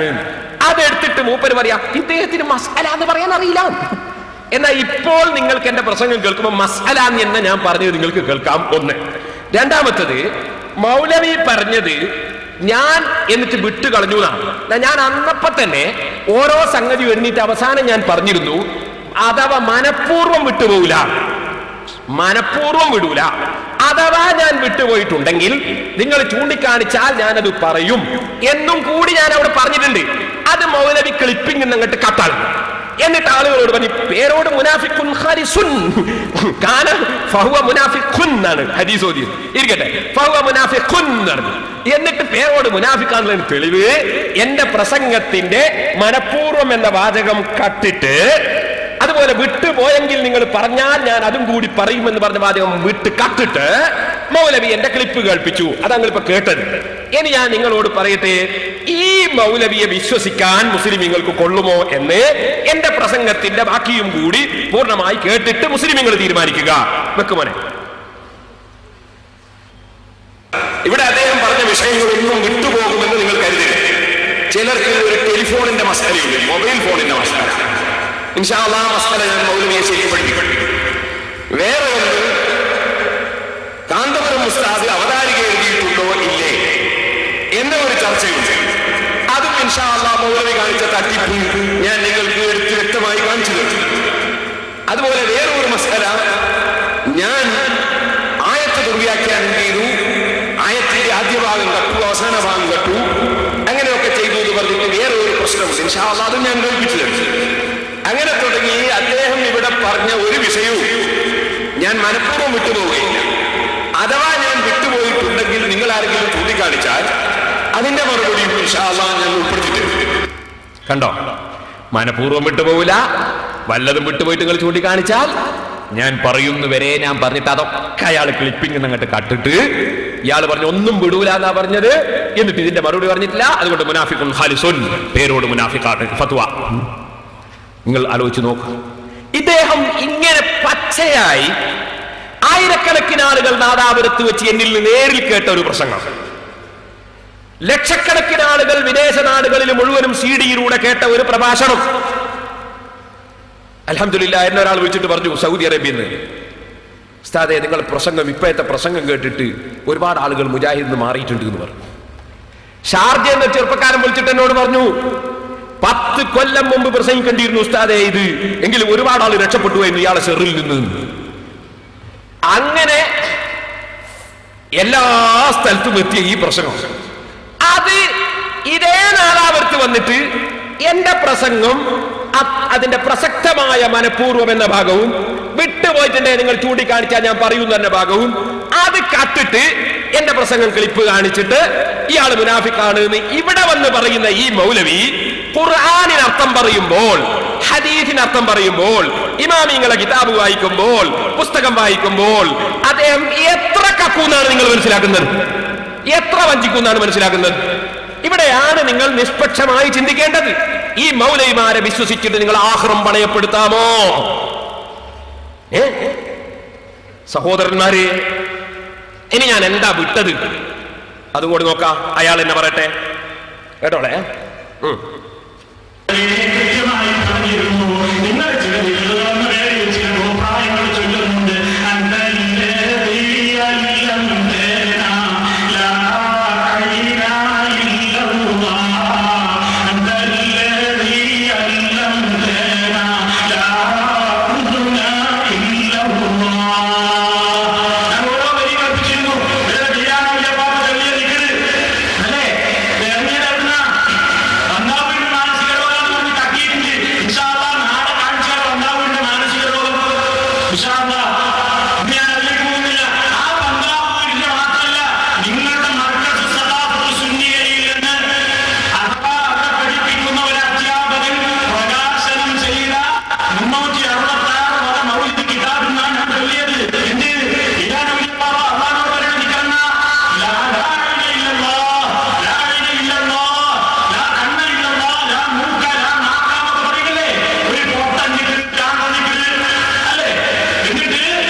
കേട്ടില്ലേ നിങ്ങളൊക്കെ? എന്തൊരു കോലുണ്ട്! എന്താണ് ഇയാളെങ്ങാനും ഒരു ഗാനമേളക്ക് പോയിരുന്നെങ്കിൽ അല്ലേ? എന്നാൽ ഇനി ആ വിഷയം പറയാം. ബീരാൻ ഔലിയപ്പാപ്പ എന്ന് പറഞ്ഞിട്ട് ഒരു വലിയുണ്ട്. ആ വലിയ അദ്ദേഹം മജ്ദൂബായിരിക്കാം, അല്ലാതെ ആയിരിക്കാം, അത് വേറൊരു വിഷയം. ആ വലിയ ചിലപ്പോ ഇങ്ങനെ പറയും, എന്ത്? ലാ കണ്ണ ഇല്ലല്ല, ലാ മൂക്ക ഇല്ലല്ല, ഇങ്ങനെ പറയും. അതിന്റെ അറബിയാണ് ലാ ഐന ഇല്ലല്ല, ലാ അംഫ ഇല്ലല്ല. ഇങ്ങനെ അദ്ദേഹം പറഞ്ഞത് എന്തുണ്ട്? ഒരു മൗലൂദ് കിതാബിലുണ്ട് പോലും. മൗലൂദ് കിതാബ് എന്ന പേരിൽ അച്ചടിച്ച് വരുന്നതിലുള്ള എല്ലാ കാര്യങ്ങളും ഏറ്റെടുക്കുന്ന ആളൊന്നുമല്ല ഞാൻ, അത് വേറെ വിഷയം. അതേസമയം ഈ മൗലൂദ് കിതാബ് മർക്കസിലെ ഒരു അധ്യാപകൻ പ്രകാശനം ചെയ്തു പോലും. പ്രകാശനം ചെയ്യുന്ന ആളുകൾ അത് വായിച്ചു നോക്കാറില്ല എന്നുള്ളത് ഇപ്പൊ നേരത്തെ ഇവിടെ പ്രകാശനം ചെയ്ത പുസ്തകങ്ങൾ വായിച്ചു നോക്കി ഞങ്ങളെ വായിച്ചു നോക്കിയിട്ടില്ല. അത് എല്ലാവർക്കും അറിയുന്ന സംഗതിയാണ്, അത് വേറെ. എന്നാൽ ഇതിൽ തെറ്റുണ്ടോ എന്നുള്ളത് വേറെ വിഷയം. ഞാൻ പറയുന്നത് പ്രകാശനം ചെയ്തു എന്നത് തെളിവല്ല, മൗലൂദ് കിതാബിലുണ്ട് തന്നെ തെളിവല്ല. മൗലൂദ് കിതാബ് എന്നുള്ള പേരിൽ വരുന്ന കിതാബിൽ പലതും ഉണ്ട്. അതിൽ സ്വീകരിക്കാൻ പറ്റുന്നതുകൊണ്ട് സ്വീകരിക്കാൻ പറ്റാത്തതുണ്ട്. മരിച്ചതിന് ശേഷം ഒരു പ്രത്യേക നിസ്കാരം പറഞ്ഞിട്ടുണ്ട് ഒരു മൗലൂദ് കിതാബിൽ. പക്ഷെ അങ്ങനെ നിസ്കാരം സ്ഥിരപ്പെട്ടിട്ടില്ല, അതുകൊണ്ട് നമ്മൾ നിസ്കരിക്കാറില്ല. അച്ചടിച്ച് വരുന്നതൊക്കെ മുജാഹിദിന്റെ പ്രസ്സിൽ നിന്ന് മുജാഹിദീങ്ങളാണ് ഏകദേശം മൗലൂദ് അച്ചടിച്ച് വിതരണം ചെയ്യുന്നത് പൈസ ഉണ്ടാക്കാൻ. CH മുഹമ്മദ് ആൻഡേഴ്സൺസിന്റെ മൗലൂദ് കിതാബ് അവരാണ് അധികം അച്ചടിച്ച് പ്രസിദ്ധീകരിക്കുന്നത്. എന്തോ ആകട്ടെ, ഞാൻ പറഞ്ഞു വരുന്നത് ഈ വിഷയം പറയാം. ലാ ഐന ഇല്ലല്ലാ എന്ന് പറഞ്ഞാൽ ഔലിയാക്കൾ പറഞ്ഞാൽ അത് തെറ്റാണോ? ലാ കണ്ണ ഇല്ലല്ലാ എന്ന് പറഞ്ഞാൽ അത് തെറ്റാണോ? ഒരിക്കലുമല്ല. അവരത് പറയുന്നത് ഏതർത്ഥത്തിലാണ് എന്നാ നോക്കേണ്ടത്. അവരത് പറയുന്നത് ഏതർത്ഥത്തിലാണ്? നമ്മളെ മൗലവിക്ക് ഏറ്റവും പിരിശപ്പെട്ട ആളാണ് KVM പന്താവൂര്. അദ്ദേഹം മാനസിക രോഗിയാണെന്ന് മുമ്പ് ഞാൻ പറഞ്ഞിട്ടുണ്ട്. പക്ഷെ മാനസിക രോഗമുള്ള ആള് പറയുന്നത് എല്ലാം തെറ്റായിക്കൊള്ളണമെന്നില്ലല്ലോ. മാനസിക രോഗമുള്ള ആള് ചിലപ്പം കാര്യവും പറയൂലേ, ചിലപ്പം പറഞ്ഞിട്ട് ഭയങ്കര കാര്യം പറയും ചില മാനസിക രോഗികൾ. അതുപോലെ KVM പന്താവൂര് ഒരു മാനസിക അസ്വസ്ഥതയുള്ള ആളാണെങ്കിലും ചിലപ്പോൾ അയാൾ കാര്യവും പറയാറുണ്ട്. അദ്ദേഹം തന്നെ മൗലവിയെ സംബന്ധിച്ചിടത്തോളം പറഞ്ഞാൽ മുജാഹിദീങ്ങളുടെ തൊക്കെ അയാളെ ടെലിഫോൺ നമ്പർ ഉണ്ട് എന്ന് കഴിഞ്ഞ പ്രസംഗത്തിൽ അയാൾ പറഞ്ഞിട്ടുണ്ട്. അത് ഞാൻ മുമ്പ് ഉദ്ധരിച്ചിട്ടുണ്ട്. അപ്പൊ മുജാഹിദീങ്ങളുമായി വളരെ ബന്ധമുള്ള KVM പന്താവൂര് എന്ന് പറയുന്ന മാനസിക അസ്വസ്ഥതയുള്ള മുസ്ലിയാർ മൗലവി, ആ മൗലവി എഴുതിയിട്ടുണ്ട് ബീരാൻ ഔലിയാപ്പാപ്പ എന്ന് പറഞ്ഞിട്ടൊരു ബുക്ക്. ആ ബുക്ക് മാനസിക രോഗത്തിന്റെ ലക്ഷണം ഇതിന്റെ പുറത്തും കാണാം. 2 കൈതേങ്ങളെ ഫോട്ടോ കൊടുത്ത് ബീരാൻ ഔലിയാപ്പാപ്പ എന്ന് പറഞ്ഞു. അപ്പൊ എന്താ സുഖമില്ല. എന്നാൽ ഈ മൗലവിയുമായി മുജാഹിദീങ്ങളുമായി വളരെ ബന്ധമുള്ള ഈ KVM പന്താവൂര് അദ്ദേഹം തന്നെ ഈ പറഞ്ഞതിന്റെ അർത്ഥം എന്താണ് എന്ന് ബീരാൻ ഔലിയാപ്പാപ്പ വിശദീകരിച്ചത് ഇതിൽ പറയുന്നുണ്ട്. ഞാൻ വായിച്ചു ചോദിച്ചുതരാം. ഒരു സംശയം എന്താ? ലാ കണ്ണ ഇല്ലല്ലാ, ലാ മൂക്ക ഇല്ലല്ലാ, അതിനെ പറ്റിയാണ് ഒരു സംശയം. ഈ വക ദിക്റുകളുടെ സദസ്സിൽ ഒരാൾ ഉപ്പാപ്പാട് ചോദിച്ചു, ലാ ഹജറ ഇല്ലല്ലാ എന്ന വാചകത്തിന് അർത്ഥം അല്ലാഹു അല്ലാത്ത കല്ലൊന്നുമില്ലെന്നല്ലേ? ഉപ്പാപ്പ ഒന്ന് ചിരിച്ചു. എന്നിട്ട് ചോദിച്ചു, കല്ലിനെ കണ്ടാൽ അള്ളാഹുവിനെ ഓർമ്മ വരാറില്ലേ? കല്ലിനെ കണ്ടാൽ അള്ളാഹുവിനെ ഓർമ്മ വരാറില്ലേ? അതിനർത്ഥം കല്ല് അള്ളാഹു ആണെന്നാണോ? അള്ളാഹുവിനെ നമുക്ക് ഈ കല്ലും കാണിച്ചു തരുന്നില്ലേ? അതെങ്ങനെ? പുക കണ്ടാൽ അതിനു പിന്നിൽ തീയുണ്ടെന്ന് മനസ്സിലാവാത്ത മണ്ടന്മാരുണ്ടാകുമോ? തവളയുടെ ചാട്ടം കണ്ടാൽ പിന്നിൽ പാമ്പുണ്ടെന്ന് മനസ്സിലാക്കലാണ് ബുദ്ധി. ചില വിഡ്ഢിക്കൂഷ്മാണ്ഡങ്ങൾ വില്ലു പിന്നോട്ട് വളയുന്നത് കാണുമ്പോൾ മനസ്സിലാക്കുക തോറ്റ് പിന്മാറുകയാണെന്നാണ്. വില്ലു പിന്നോട്ട് എത്ര കണ്ട് വളയുന്നുവോ അത്ര കണ്ടധികം ശക്തിയിൽ അമ്പ് മുന്നോട്ട് വരുമെന്ന് മനസ്സിലാക്കുന്നവർ ബുദ്ധിമാന്മാർ. അവര് മാത്രം രക്ഷപ്പെടും, മറ്റുള്ളവർക്ക് അമ്പേൽക്കും. അതേറ്റ ശേഷമാണ് അവർക്ക് സൽബുദ്ധി തോന്നുക. മനസ്സിലായോ? മനസ്സിലായി. ഇതെന്താണ്? ബീരാൻ ഔലിയാപ്പാപ്പാനോട് ചോദിച്ചതാണ്. ലാ ഹജറ ഇല്ലല്ലാ എന്ന് പറഞ്ഞാല് അതെന്ത് ദിക്റാണ്? ഇനി മൂപ്പര് പറഞ്ഞ മറുപടി എന്ത്? ലാ ഹജറ ഇല്ലല്ലാ എന്ന് ഞാൻ പറഞ്ഞതിന്റെ അർത്ഥം നിങ്ങൾക്ക് മനസ്സിലായിട്ടില്ല. എന്താ ഞാൻ പറഞ്ഞതിന്റെ അർത്ഥം? കല്ലും അള്ളാഹുവിനെ അറിയിക്കുന്നുണ്ട്. അപ്പൊ അള്ളാഹു ലാ ഹജറ എന്ന് പറഞ്ഞാൽ കല്ല് ഇല്ല, ഇല്ലല്ലാ അല്ല മാത്രമേ ഉള്ളൂ. കല്ല് അള്ള ഉണ്ടാക്കിയിട്ടുണ്ടായത്, അതൊരുള്ളതിൽ പറയാനില്ല, അത് ഉള്ളതിൽ പറയാനില്ല. അവിടെ ലാ ഹജറ കല്ല് ഇല്ല, ഇല്ലല്ലാഹ് അല്ല മാത്രമേ ഉള്ളൂ. ഇത് ഔലിയാക്കൾ സാധാരണ പറയുന്നതാണ്, ഞങ്ങളും സാധാരണ ചൊല്ലുന്നതാണ് ഔലിയാക്കൾ എന്ന് കേട്ടിട്ട് ലാ മൗജൂദ ഇല്ലല്ലാഹ്. എന്താണ് അതിന്റെ അർത്ഥം? ലാ മൗജൂദ, ഒരു സാധനവും ഇല്ല, ഇല്ലല്ലാഹ്, അല്ലാതെ ഇല്ല. അപ്പൊ ഞാനില്ലേ? ഉണ്ട്. പക്ഷേ ഞാനീ പറഞ്ഞതിന്റെ അർത്ഥം എന്താണ്? ഞാനൊരുള്ളതിൽ പറയാനില്ല.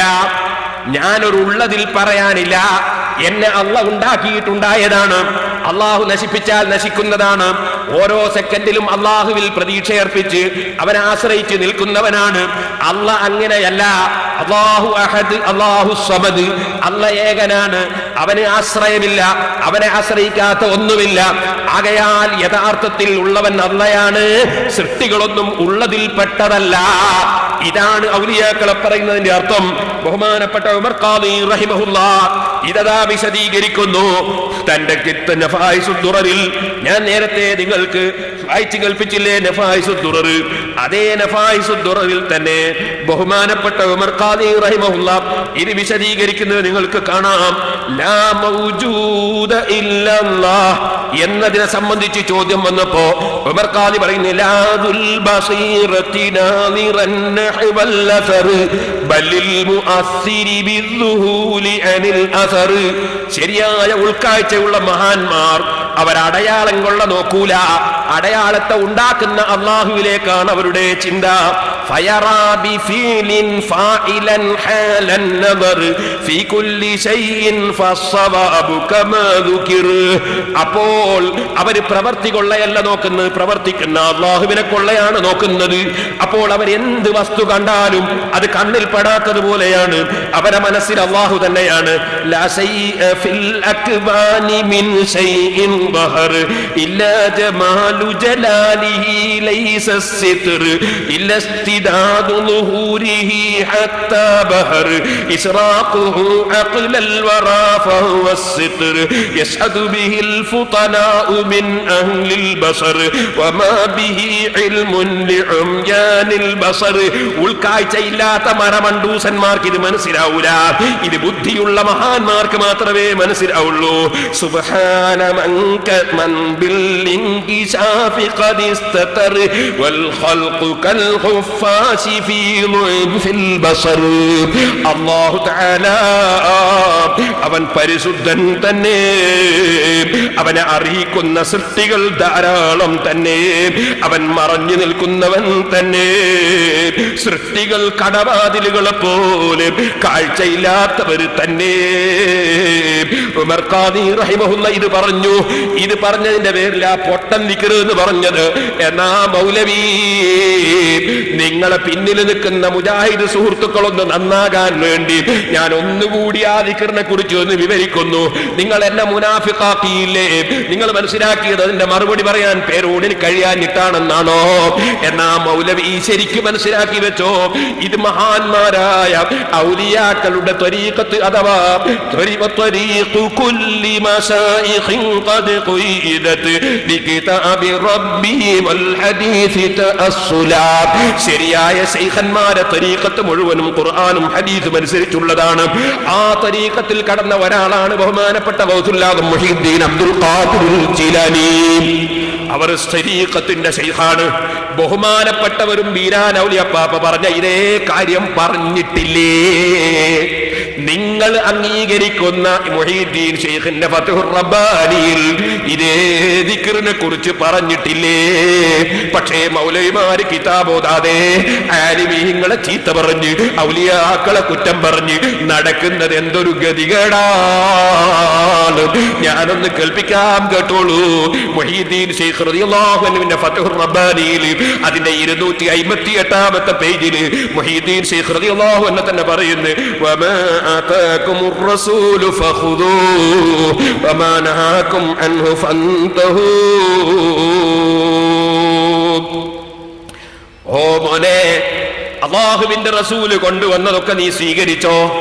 അല്ലാഹുവിന്റെ റസൂല് വിരോധിച്ചതൊക്കെ നീ കൈയൊഴിച്ചോ? നിങ്ങൾ കൈയൊഴിച്ചോ? നിങ്ങൾ അല്ലാഹുവിന്റെ റസൂല് കൊണ്ടുവന്നതൊക്കെ സ്വീകരിച്ചോ?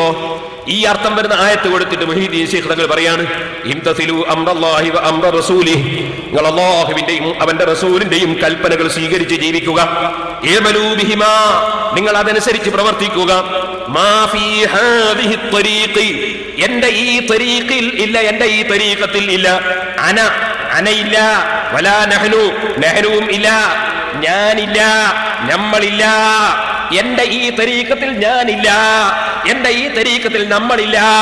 മൗലവി മുമ്പ് ഞാൻ എന്ന് പറഞ്ഞ മുമ്പ് ഞാൻ കൽപ്പിച്ചില്ലേ, എന്റെ ഈ തരീഖത്തിൽ ഞാൻ എന്ന ഒരു വിചാരം ഇല്ല, നമ്മളെന്ന ഒരു വിചാരം ഇല്ല. ഇല്ല അന്ത അന്ത, നീ അല്ലാഹുവേ, നീ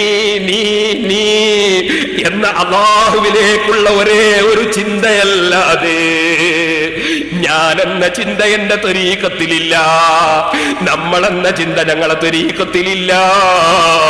നമ്മളെ മനസ്സ് പൂർണ്ണമായി നീ എന്ന നിലക്ക് അല്ലാഹുവിൽ ലയിച്ചത് തന്നെ.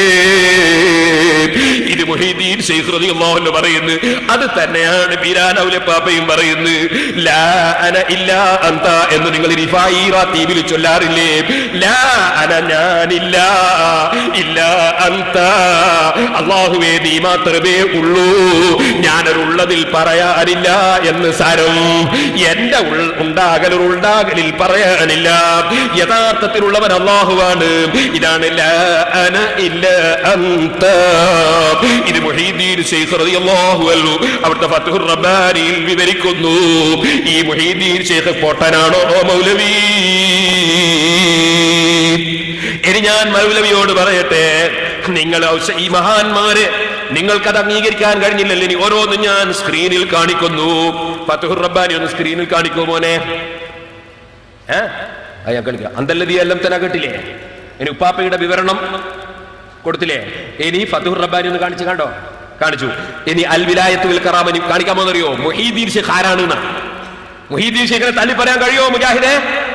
എന്നാൽ നിങ്ങൾ പറഞ്ഞില്ലേ, ഇവിടെ കേരളത്തിൽ ആദ്യമായി ഉണ്ടാക്കിയ പണ്ഡിത സംഘടന കേരള ജമീയത്തുൽ ഉലമയാണെന്ന് പറഞ്ഞില്ലേ? അത് ഞങ്ങളെ ആലിമീങ്ങൾ ഉണ്ടാക്കിയതല്ലേ? എന്നിട്ട് നിങ്ങൾ കള്ള രജിസ്ട്രേഷൻ ചെയ്തിട്ട് തട്ടിയെടുത്തതല്ലേ? അപ്പോഴല്ലേ ഞങ്ങളെ ആലിമീങ്ങൾ എന്നാ പിന്നെ ഞങ്ങളിലൊരു സംസ്ഥാനം കൂട്ടിക്കൊടുക്കാന്ന് പറഞ്ഞ് സമസ്ത കേരള ജമീയത്തുൽ ഉലമ ആക്കിയത്? നിങ്ങളെ പരിപാടി പള്ളി തട്ടലല്ലേ, സംഘടന തട്ടലല്ലേ, എല്ലാം തട്ടിയെടുക്കലല്ലേ? അങ്ങനെ ഞങ്ങളെ ആലിമീങ്ങൾ ഉണ്ടാക്കിയ കേരള ജമീയത്തുൽ ഉലമ നിങ്ങൾ കള്ള രജിസ്റ്റർ ചെയ്തിട്ട് തട്ടിയെടുത്തതല്ലേ? ആ നിങ്ങളെ കേരള ജമീയത്തുൽ ഉലമ അതിന്റെ നേതാവായ KM മൗലവി എഴുതിയിട്ട് നിങ്ങളെ പണ്ഡിത സംഘടന പ്രസിദ്ധീകരിച്ച പുസ്തകമാണിത്. മൗലവിമാര് ശരിക്കും എന്താ മുജാഹിദ് എന്ന് പാവപ്പെട്ട എന്റെ അടുത്ത് നിന്ന് പഠിച്ചോ. നിങ്ങൾക്ക് എന്താ മുജാഹിദ് എന്നറിയില്ല, എന്താ സുന്നി എന്നറിയില്ല, എന്താ ഇസ്ലാം എന്നറിയില്ല, എന്താ ഖുർആൻ എന്നറിയില്ല, എന്താ ഹദീസ് എന്നറിയില്ല, എന്താ ഇമാമികളെ കിതാബ് പറഞ്ഞതെന്നറിയില്ല, ഔലിയാക്കളെ ഭാഷ നിങ്ങൾക്ക് അറിയില്ല. നിങ്ങൾ എന്റെ അടുത്തുനിന്ന് പഠിച്ചോ, എന്താ മുജാഹിദ് എന്ന് പഠിച്ചോ. നിങ്ങളെ പണ്ഡിത സംഘടന കേരള ജമീയത്തുൽ പ്രസിദ്ധീകരിച്ച അൽ വിലായത്ത് വൽ കറാമ എന്ന പുസ്തകം, ഈ പുസ്തകത്തിൽ മുഹീദ്ദീൻ ശൈഖ് റളിയല്ലാഹു അൻഹുവിനെ പറ്റി പറഞ്ഞത് എന്താണ്? അതാ സ്ക്രീനിൽ തെളിഞ്ഞു കാണുന്നു. എന്റെ മാന്യ മുസ്ലിമീങ്ങളൊന്ന് നോക്കൂ. മാത്രമല്ല അൽ ആലിമുർ റബ്ബാനി മുഹീദ്ദീൻ ശൈഖ് അബ്ദുൽ ഖാദിർ ജീലാനി റളിയല്ലാഹു അൻഹുവിന്റെ ഹഖിൽ ശൈഖുൽ ഇസ്ലാം ഇബ്നു തൈമിയ്യ റഹിമഹുല്ലാഹ് ഇങ്ങനെയാണ് പറഞ്ഞിട്ടുള്ളത്. ഇന്ന കറാമാതിഹി ഖദ് സബതത് ബിത്തവാതുരി ബൈനൽ അകാബിരി വൽ അസാബിരി ജലായിൽ ഐനൈനി 130. അദ്ദേഹത്തിന്റെ കറാമത്തുകൾ മഹാന്മാരുടെയും സാധാരണന്മാരുടെയും ഇടയിൽ തവാതുർ കൊണ്ട് സുബൂത്തായിരിക്കുന്നു. അതായത് ഒരാൾക്കും നിഷേധിക്കാൻ പറ്റാത്ത നിലക്ക് കറാമത്ത് സ്ഥിരപ്പെട്ട ആളാണ് മുഹീദ്ദീൻ ശൈഖ് എന്ന് നിങ്ങളെ നേതാവാണെന്ന് നിങ്ങൾ പറയുന്ന ഇബ്നു തൈമിയ്യ പറഞ്ഞിട്ടുണ്ടെന്ന് നിങ്ങളെ പണ്ഡിത സംഘടന പ്രസിദ്ധീകരിച്ച അൽ വിലായത്ത് വൽ കറാമ എന്ന ഈ പുസ്തകത്തിലുണ്ട്. പിന്നീട് ഇത് നിങ്ങൾ പൊളിച്ചെഴുതിയിട്ടുണ്ട്.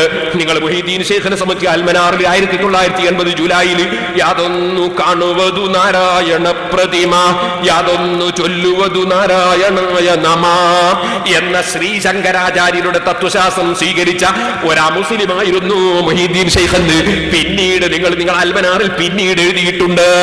അതിരിക്കട്ടെ, നിങ്ങളെ പൊളിച്ചെഴുത്തിൽപ്പെട്ടതാണ്. മുഹീദ്ദീൻ ശൈഖ് ആദ്യം നിങ്ങൾക്ക് വലിയാണ്, കറാമത്തുള്ള ആളാണ്. പിന്നെ കുറച്ച് ദിവസം കഴിയുമ്പോൾ നിങ്ങൾക്ക് ശ്രീ ശങ്കരാചാര്യരുടെ ആളാണ്. കാരണം നിങ്ങൾക്ക് നാവ് കൊണ്ട് എന്നത് പറയാമെന്നില്ലല്ലോ, നിങ്ങളെ കൈ കൊണ്ട് എന്നത് എഴുതാമെന്നില്ലല്ലോ, മൗലവിമാർക്ക് ആഖിറത്തിൽ വിശ്വാസമില്ലല്ലോ. എന്നാ മുജാഹിദേ, നിങ്ങളുടെ നേതാക്കന്മാർ കറാമത്ത് സ്ഥിരപ്പെട്ട വലിയാണെന്ന് പറഞ്ഞ മുഹീദ്ദീൻ ശൈഖ് റളിയല്ലാഹു അൻഹു ആണ്. ലാ അന മാ അന, ഞാനില്ല, വമാ നഹ്നു, നമ്മളില്ല, ഇല്ല അന്ത അന്ത, നീയല്ലാതെ ഇല്ല അല്ലാഹ് എന്ന് ഔലിയാക്കൾ പറയാറുണ്ടെന്ന് പറഞ്ഞത് കേട്ടോ. ഇനി എന്റെ മുസ്ലിം സഹോദരന്മാർക്ക് വേണ്ടി ഞാനൊരു തത്വം കൂടിയോട് പഠിപ്പിക്കുന്നു. അതെന്താണെന്നറിയോ? ബുദ്ധിയും വിവരവുമുള്ളവർക്ക് മനസ്സിലാകുന്നത് ബുദ്ധിയും വിവരവും ഇല്ലാത്തവർക്ക് മനസ്സിലാവൂല എന്ന് വർക്കാദി പറഞ്ഞില്ലേ?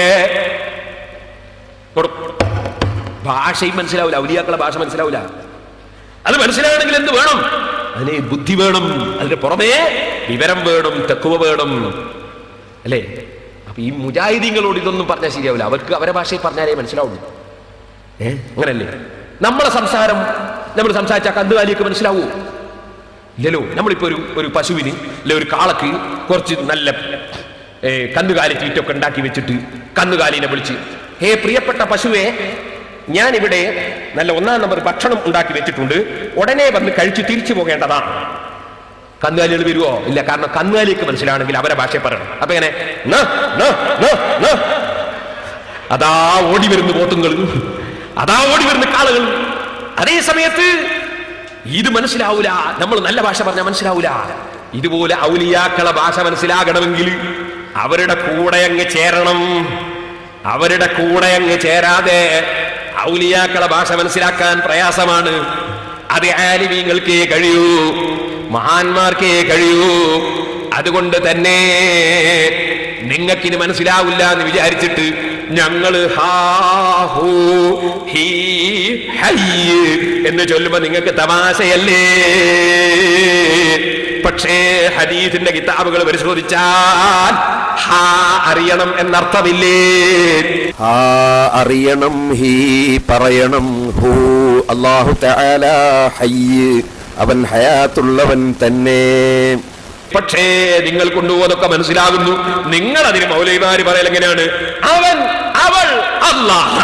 നിങ്ങൾ അർത്ഥം പറയാറുള്ളത് കാരണം നിങ്ങൾക്ക് ഒരിക്കൽ അവനെ ഓർമ്മ വരും, പിന്നെ അവളെ ഓർമ്മ വരും. ഔലിയാക്കൾക്ക് ഓർമ്മ അല്ലാഹുവിനെയാണ് കേട്ടോ.